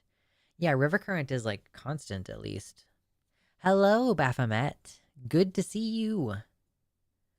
I've seen people who explore underwater caves and it gives me nightmares. Yeah, I don't want to deal with it. I don't like it.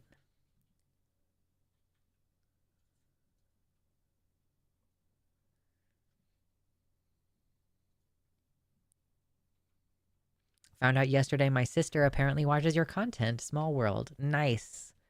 That's fun. I got like a number of new subscribers recently too, so that's cool. I didn't introduce your content to her. She just spontaneously found me. That's funny. I'm getting them. Is she queer at all, or is she like a normie? Is my content hitting normies now who actually hang out and like watch it? Have you heard about the 1,700-foot high tsunami that occurred in Alaska back in 1959? No, I did not know that out. I did not know about that.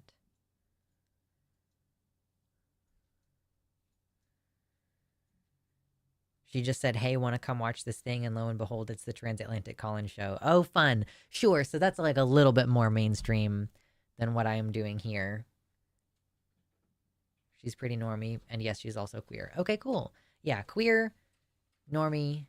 That's exactly right for Takis. That makes perfect sense that she was watching Takis. That feeling when seaweed brushes your foot under the water. Kill me. Just kill me, please. Like, just kill me. I hate. I'm filled with hatred. I do not like the ocean.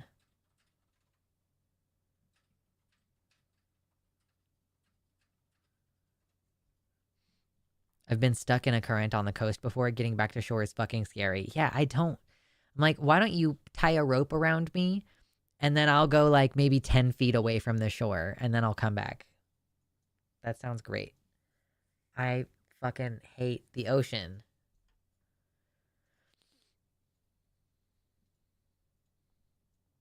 There are very few fears that touch the feeling when a storm surge rushes into a cave you decided to look around in. I learned real quick about how serious the don't turn your back on the ocean is. Always have one eye on the ocean. Oh, so you went to explore a cave and then the tide came back in, or the storm surge came in?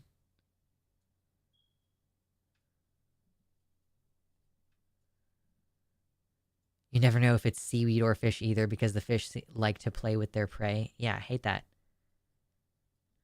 Riptides? Yeah, hate that. Hate it. Hate it. Not a fan. Don't like this.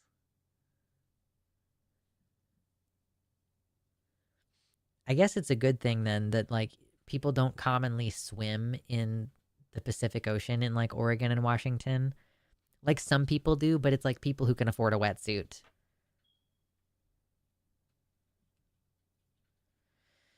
Yeah, if you get caught in a riptide, swim sideways to the shore until you stop moving out to the sea. Yeah, you're supposed to swim like parallel to the shore.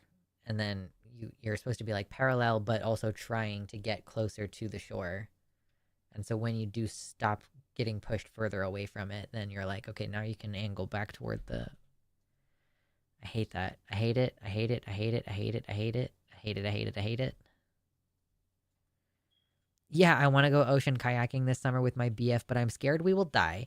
I used to do flatwater kayaking races, but he's the sighted one and not as sporty. Yeah, to do that blind would fucking be terrifying to me. I'm like, I have so much more respect for somebody who does that kind of thing and is like not able to rely on one of their senses. Nothing destroys archaeological evidence faster than water. True.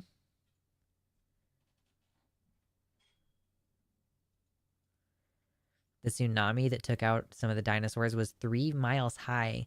The sucker was 16,000 feet. As though the asteroid wasn't bad enough.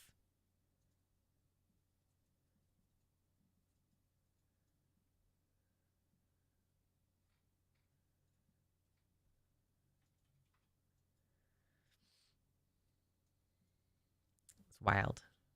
Absolutely crazy.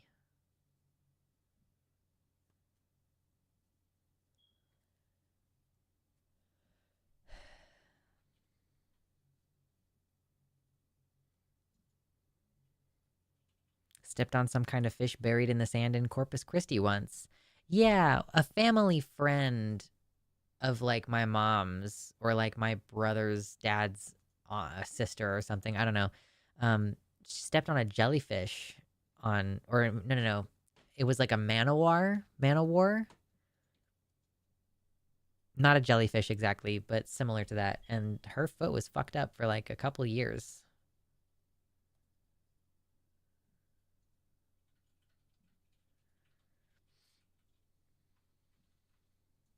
I thought God flooded the dinosaurs out. It was God, okay? We're not contradicting that. Stepping on a stonefish is legit my deepest fear. I'm like, why are you walking on the beach without shoes anyway? Because there could be glass, like there could be fucking needles, like you don't have any idea. Manowar is a jellyfish. Oh, I don't know. I'm just like I'm just like, oh, I realized halfway through that story that the specific thing I remember is that it was a man-o-war, but I don't know what that is. It's like, I guess, a type of jellyfish. It's like a blue thing. But just wear fucking shoes on the beach.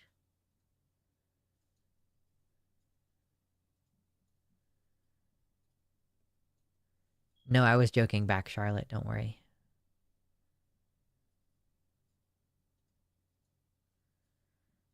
I'm a leather boots on the beach kind of guy. Can't tolerate sand on my feet. Oh boy. Drea. Thank you. $60 from Drea says, not sure there are any white names left. That brings us up over our goal. Dang.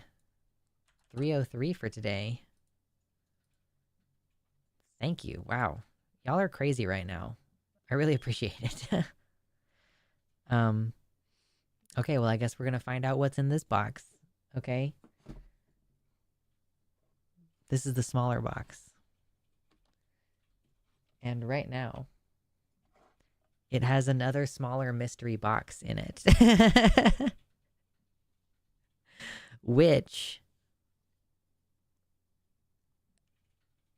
I promise I'm not going to do the, oh, there's another box and I'll show you in a minute. It really just has candy in it. These are little coins.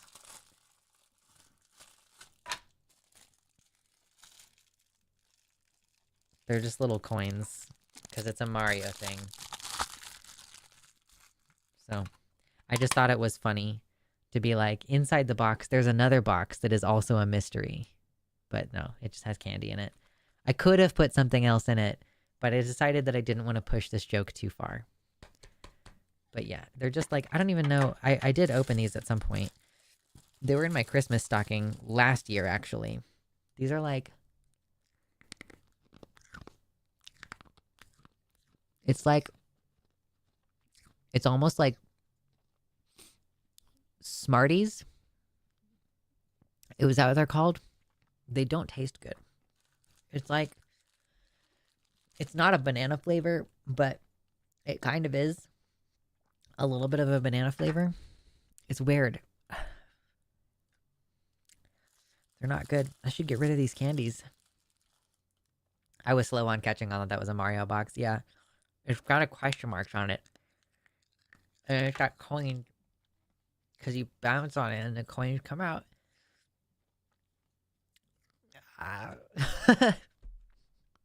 Sudden ASMR crunch stream. True. Yeah, no. They're not chocolate coins. Yeah, it's like Smarties.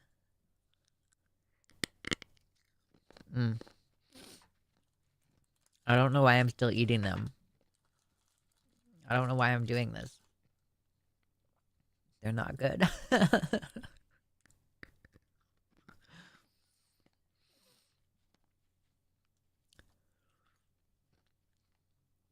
Okay, I'm gonna stop doing that now.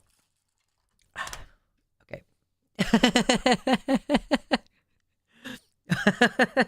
OMG, why are you still eating them? I mean, it was very stimulating for a second.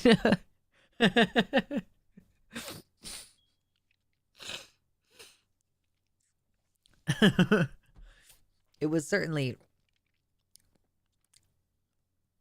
an experience. And there was like a sourness that was kind of good. But anyway. Yeah, let me drink some tea.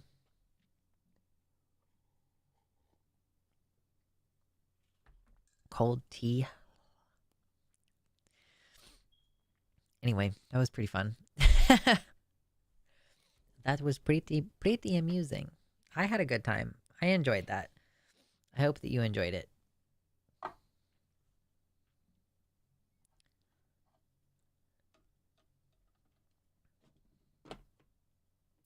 There, put it there. Little box.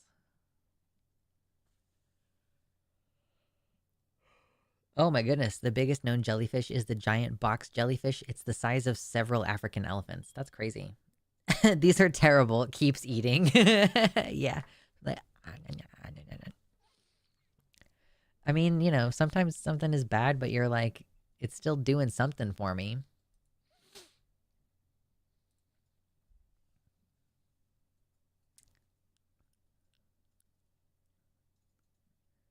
Year-old chalky candy doesn't sound ideal, despite me defending rockets slash Smarties.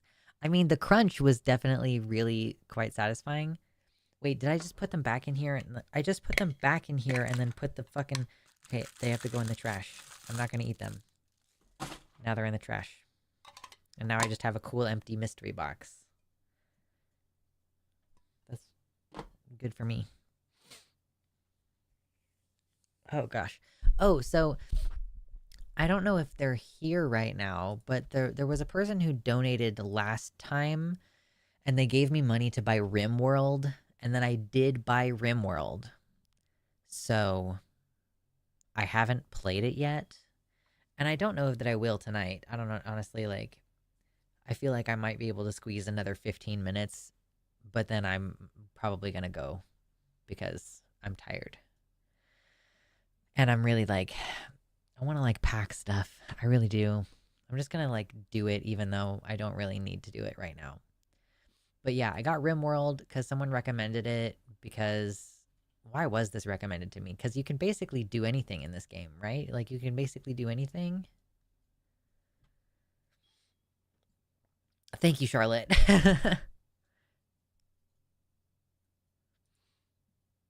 The fuck, now I want to go buy candy, but only the expensive gas station store is open. Oh yeah, that's a bummer.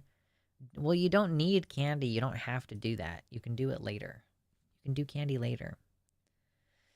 But yeah, in the future, I can like I'm getting to a point in this stream where I would be like, let's start a game and try to fuck around doing something, but I don't think I'm gonna do that. But I'm just saying, like, in the future, because our streams are gonna be more hangout oriented, and like, yes, when the politics picks up, we'll start talking about politics. But I kind of feel it seems to me like there's gonna be a lull, maybe.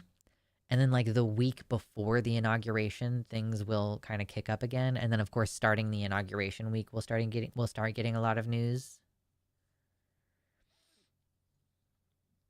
I picked up Stray earlier. The combat is crazy difficult for me, but I could play a game where I just wander around as a cat and knock things off high shelves. Yeah.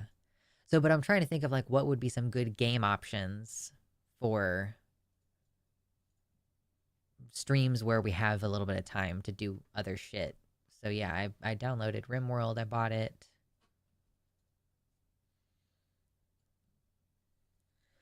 I might play it on my own a little bit to just kind of get the impression of what it's about so that I'm not going in completely blind. I don't know, what do you guys prefer? If you watch a gaming stream because you like the streamer, what kind of stuff do you like? Do you like when the person already knows about the game and they're kind of telling you about the game, or do you like it better when you're watching the person discover things about the game for the first time? Webbed, I think we've played Webbed on stream before. I don't think I played it off stream. I feel pretty, or maybe I did play that by myself. I thought that we did do that on stream.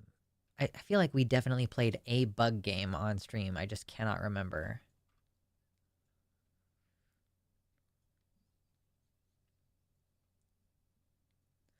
Is it true that if you step on a stonefish, you can die within minutes? I have no idea. I know. I need Isopod to come out. Yes. Gayfesh agreed.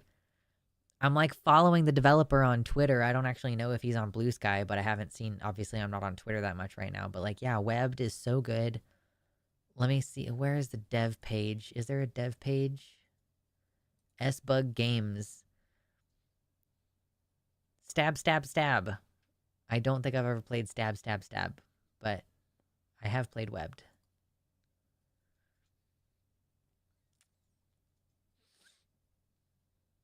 Rockfish can be deadly, but there are antitoxins.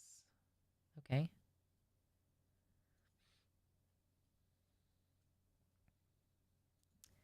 I like some level of familiarity with the game, like if the streamer goes in blind and can't wrap their head around the first level, that's kind of a problem. Yeah, sure, that makes sense. I feel like a survival type or base building can be fun because it lets you chat. Action is much harder. No, yeah, I agree. I do prefer, like, I like to play Timberborn and Banished and games like that because I can pause them, I can slow them down.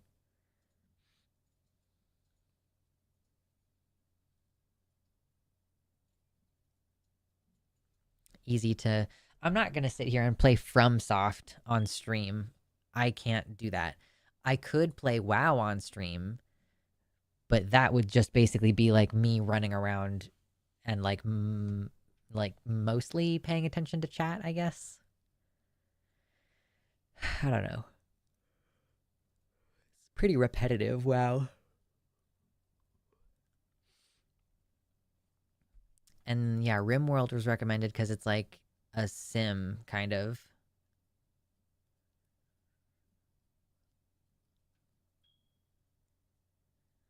I usually watch game streams of games I'm not going to play but want to watch, so I want to watch it from beginning to end. Elden Ring rules, but fair enough. Listen, I have never played a FromSoft game. I don't think. And I don't want to start now with like, yeah, let me do this on stream when it's already hard. It's a hard game in the first place, and then also streaming makes gaming much harder.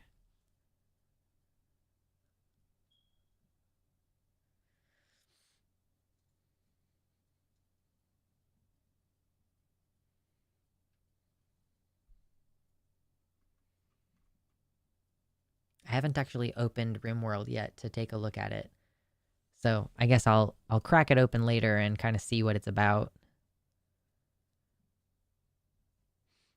Because yeah, last stream someone donated money and they were like, "Buy yourself RimWorld." And I'm like, "Okay, I'll do it. Fine, I'll do it if you say so."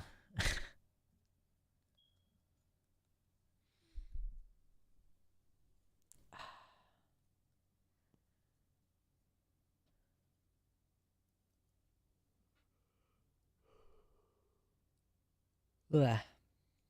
Yawn. It's gonna be a crazy few weeks. I guess I should enjoy these chill moments while they last. Because we're looking at this point at like a 4-day drive. That was like after consulting with Drea again about like what would be the best route to take. And it's like, conclusion, there kind of is no such thing as a 100% safe route through the Rocky Mountains in the winter.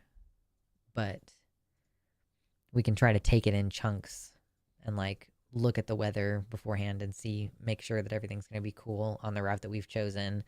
If it ends up taking an extra day or two, it's not a problem because we'll have the U-Haul for like a specified amount of time that's like more than what we need. So, yeah. We're trying to figure out this week like exactly how big of a U-Haul do we need. Oh, I have a question, chat. Maybe you might not, you might know this. So there's two different ways of towing a vehicle. I have my car, it's a sedan, and I'm gonna be towing it, right? And it's a front wheel drive car. So like on the website for the U-Haul, it says like, oh, we recommend for a front wheel drive car that you get this thing where you only drive the front tires up onto it and then you hook it in there and then you're kind of dragging the back of the car around, versus there's the actual trailer that you can get the whole car onto and all four tires. And I'm like, I don't actually know what's better. Like, is it better for my car to be on the trailer, even though that's kind of overkill and it doesn't need to be on the trailer? It's an extra couple $100, so I'm trying to figure out, like, am I going to regret only getting the front tow part?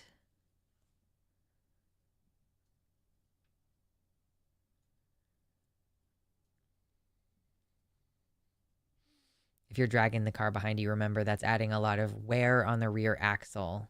Okay. So maybe it would be better to go ahead and get the trailer. Just like spend the extra couple $100 and get the regular trailer instead of the dragging it thing. Also wear on the tires. Yeah, no, I knew that for sure.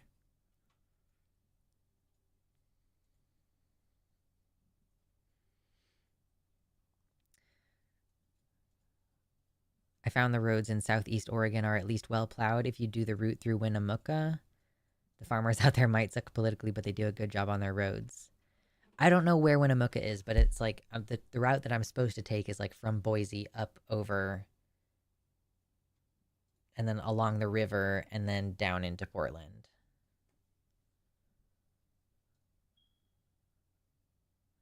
The trailer would probably be better IMO. Yeah, that's kind of what I'm leaning toward.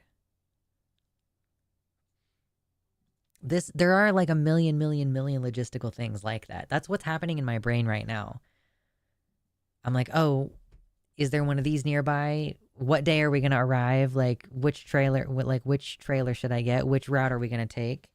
How long is it gonna take to fill the U-Haul? A mile a minute. Absolutely. Just running. But I'm trying to chill. Goose Fraba.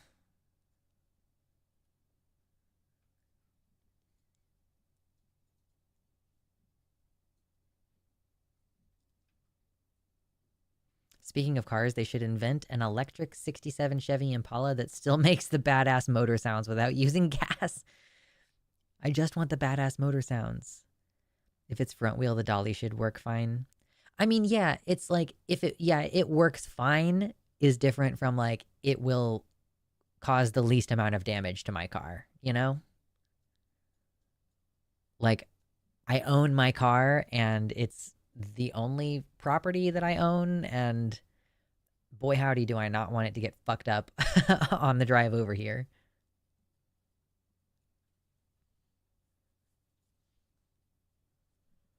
Like I'm gonna have to get a new car at some point.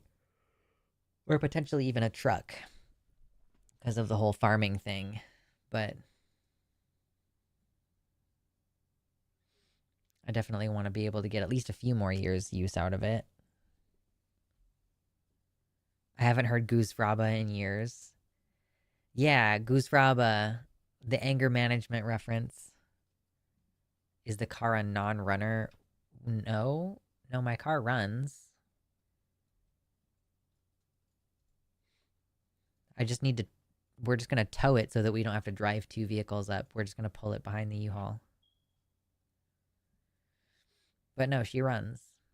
And, you know, I got a good, reliable car. I got a car that is known to be quite reliable.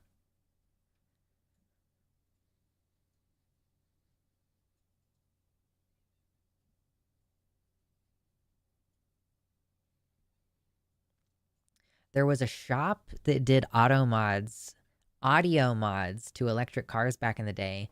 It made it so that you could switch the engine, it sounded like, and it's meant to make electric cars safer because they're so quiet. Yeah, just like put a speaker in there, make a random engine noise so people know you're coming. Make sure they know you're coming down the road. That's pretty funny, actually. Oh gosh, you guys. I'm so excited. My office is going to be so cute. I'm like I'm going to get a new desk and it's going to be bigger than this desk, and I'm like hoping that it fits in there. And then I'm like, am I going to have enough room to set up an art area in my office? Yeah, fart noise electric car mod. Silent EVs are kind of terrifying. Yeah, just have a car like creep up on you at night. It's like a serial killer, but like a car.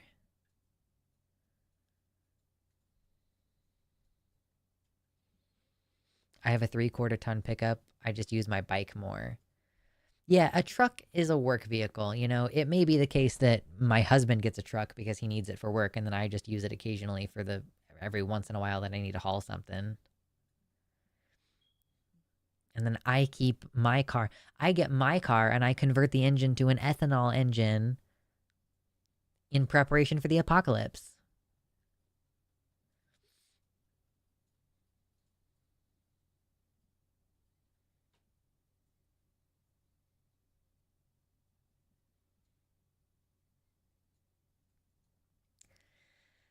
Oh boy. I'm just going to be more and more scatterbrained over the next couple of streams. Guess it can't pull a hitch trailer big enough for a... No. My car My no, I no. I can't pull shit with my car. Not like a no, my husband has like thousands of dollars of tools because he's a fucking very skilled tradesman. And yeah, we own like big toolboxes and stuff. Like my car can't pull a hitch trailer big enough to fit all of our shit in there.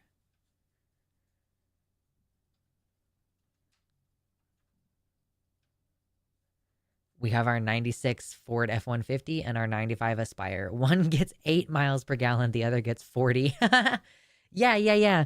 There's places you need to go on the highway, so you need a vehicle that gets like 40 miles per gallon. And then you need a truck to haul shit around your land. That's how it works.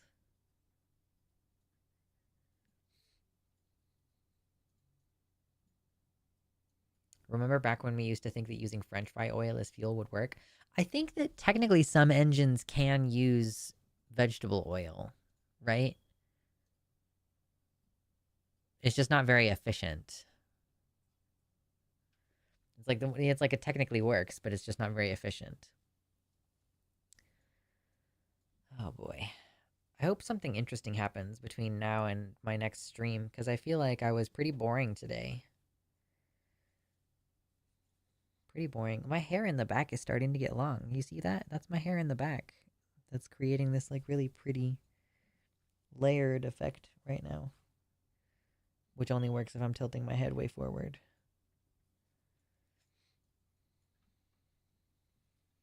Minor modifications needed to do the vegetable oil thing. You asking about biodiesel? Kind of, yeah, biodiesel. Someone said something about using French fry oil. Tweak the fuel pressure and do something else to it. Yeah, it seems like the best way that you can do it is just convert your engine to ethanol. If you're like trying to continue using a combustion engine because like you can't get gasoline anymore or something has happened like that, it seems like ethanol would be the way to go because ethanol seems like it's relatively easy to produce and that it would like require the least amount of modification plus it being ease of use, ease of getting a hold of it. I don't know.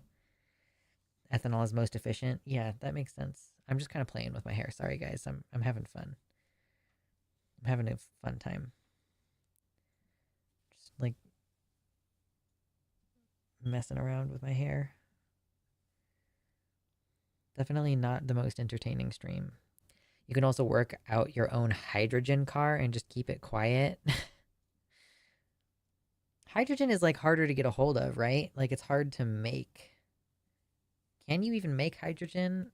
Is that one of those chemicals that gets made in the stars?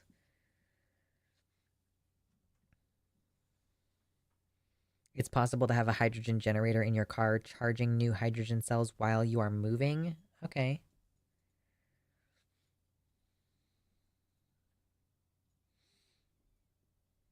Hydrogen can be created out of water. Okay, right. Yeah, I was thinking of fucking helium or something.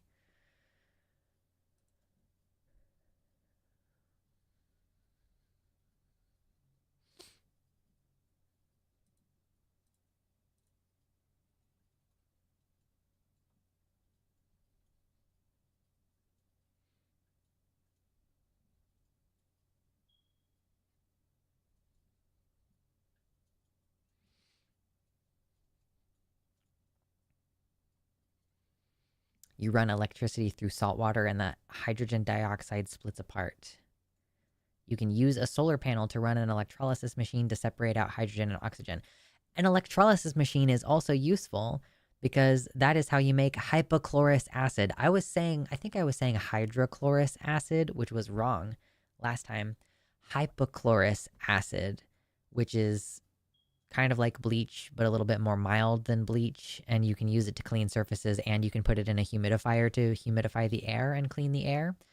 Hypochlorous acid, you create it by having an electrolysis machine and taking distilled water and salt and vinegar, and then you put it through the electrolysis machine, and that's how you make hypochlorous acid, which is very good to have. It's very useful. And so far as I can tell, it worked to prevent any illness from spreading when my friend visited this week, so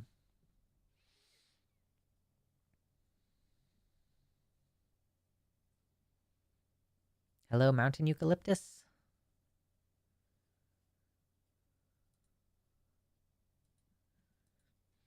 Is it true that vinyl sounds better than CD? I've never bought a vinyl. Has my CD life been a lie this whole time? So there's like a particular sound quality that vinyls have.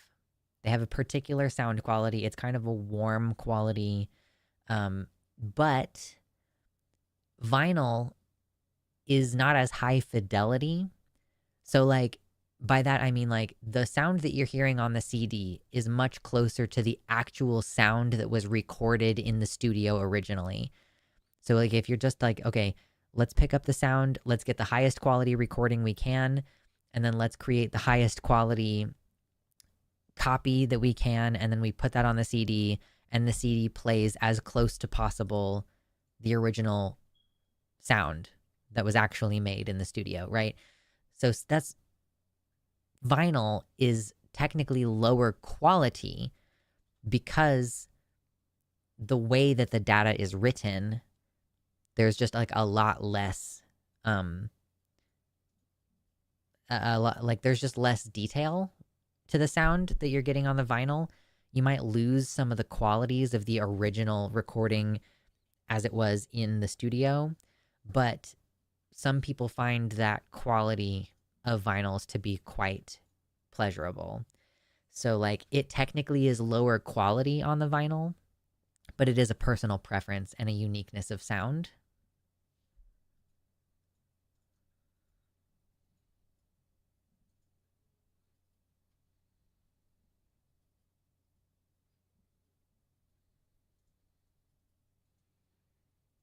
Musk is saying that Teslas would run on hydrogen in the next few years. God, I hate him.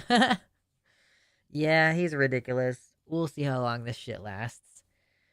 It's just going to take one person to make the joke Vice President Trump when they're talking about Elon, and he's going to get the can. So anyway,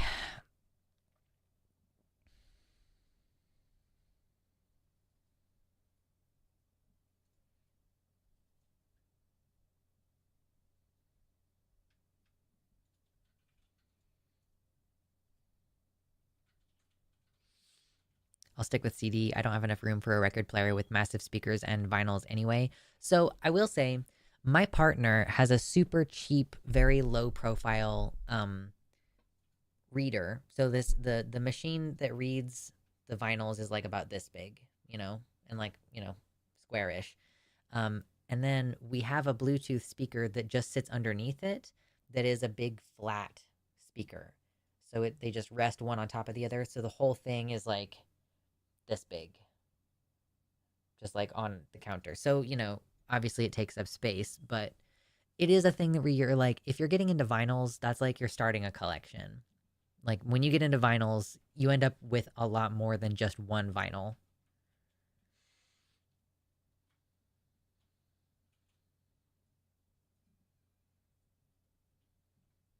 I really, really would like. I don't normally feel this way, but I would love to get a vinyl copy of Chapel Roan's most recent album, The Confessions of a Midwest, whatever the fuck it is. I would cherish having that on vinyl, and I don't normally care about that kind of stuff.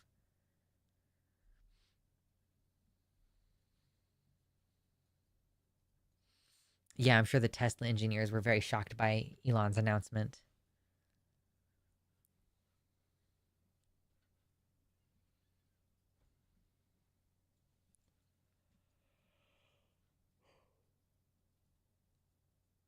OMG, yawn. I'm so tired. Before we go, last thing, what's everybody's favorite road trip food? What's like a thing, whether it's something that you're packing or whether it's something that you stop by and you like, maybe you never eat McDonald's and you only do it on road trips or something. What does everybody love for a road trip food?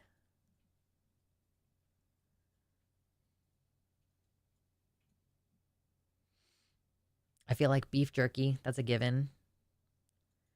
Beef jerky is like, I can't even imagine going on a road trip without beef jerky. That seems so strange to me.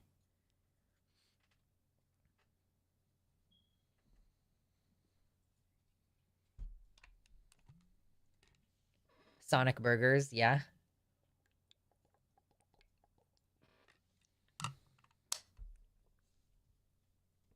I'm like, Sonic burgers are fine. Mixed nuts, yeah, like a trail mix or mixed nuts. I like bags of cashews. That's what I really like. Jerky and meat sticks. Ah, meat sticks. Meat sticks are yummy.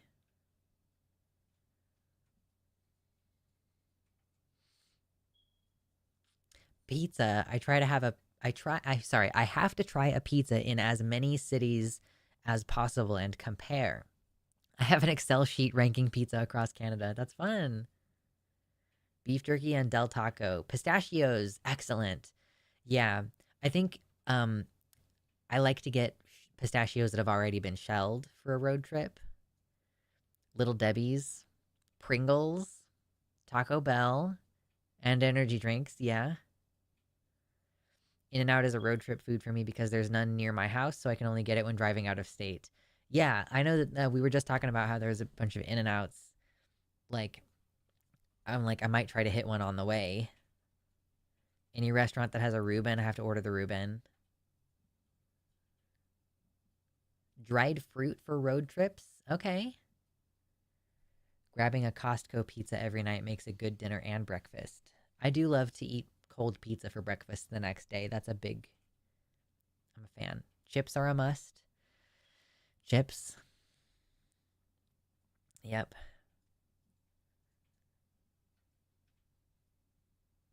Culver's? Oh man. Oh man. They don't have them on the West Coast, do they? You guys don't have Culver's on the West Coast. No. I have to eat Culver's at least once this week. I literally just ate McDonald's today, and now I'm like, I have to eat Culver's at least once before we go. I completely didn't think about that. I did not think about the fact that there's no Culver's on the West Coast. No. Oh man, Culver's is so good.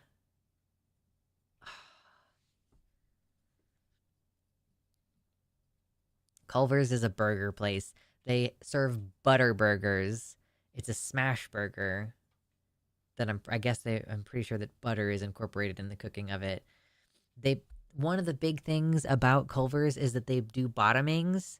They take the toppings and put it on the bottom of the burger, which I like better. And also the burgers are really fucking good.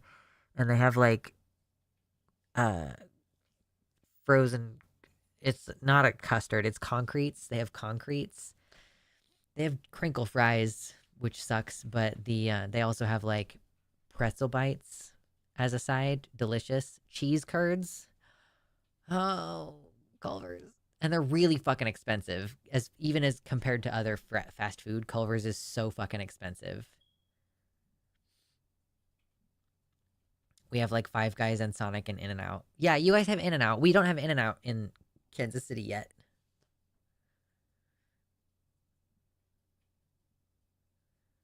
I forget that those aren't around because there are so many small places with dope cheese curds and burger places. Okay, okay. So there's plenty of local. Okay, okay. Just eat at mom and pop burger places in Oregon. They're worth it and not even that expensive anymore. I think the farthest west Culver's goes is Idaho and Utah. Yeah, yeah. Man, I didn't even think about that. I'm glad that I thought about that so that I have the option to eat at Culver's before we go.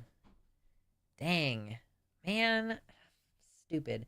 That's one of the cool things about living in Kansas is that you get a little bit of like some stuff from the East Coast and some stuff from the West Coast like bleeds in, so you end up with like a sort of culturally mixed thing.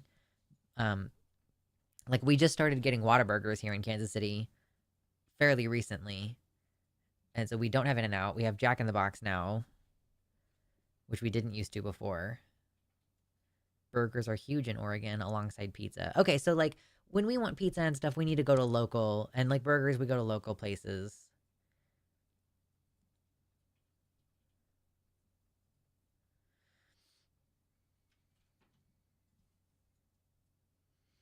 Also, there's a lot of Asian, Indian, and other ethnic foods here in the Portland area. Nice. And yeah, I'm sure there's tons of seafood places. Plenty, plenty, plenty of seafood places. Oh, you know what? And this is I'm like getting on a food tangent here. You know, so my partner has like food sensitivities, including that if I cook fish he gets really grossed out and like finds that very nauseating. Um, but I can like buy frozen fish sticks that are already cooked and heat them up in the oven, and that's fine. But I was like, oh, you know what? Ceviche? That's like a whole method of cooking fish, right? You can just marinate it in like citric acid and it literally cooks it. And so it's no longer raw. So I am like, oh, I could technically cook ceviche and have fish more often in a format that is not like a fried fish stick. There is a pretty great food culture in Oregon. There's no Mexican food in Oregon, though. Please don't tell me that. I don't want to hear that. I love Mexican food.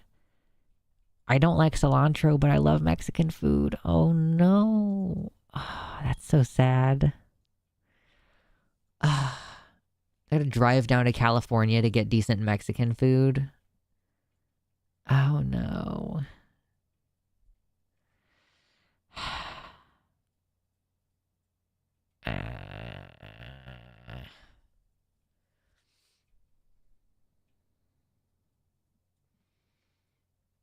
Oh, as a person from Arizona, there isn't real Mexican food here. Okay, you're just being elitist about being from the Southwest. Okay.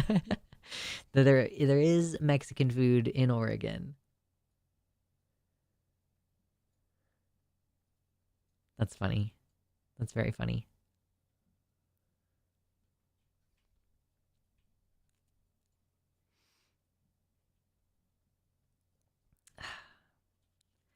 I do love me some Mexican food though. Whitest people in America. Really? You think that Oregon is the whitest people in America? I guess they're like, at least in like the southeast, there's like Cajun culture and like chili.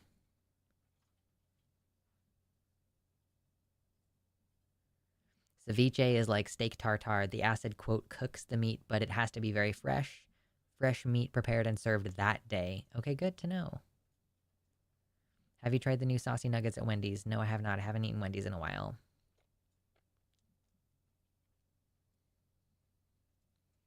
Actually, when Oregon amended its constitution to guarantee healthcare, they also banned Mexican food. It was a rider. True.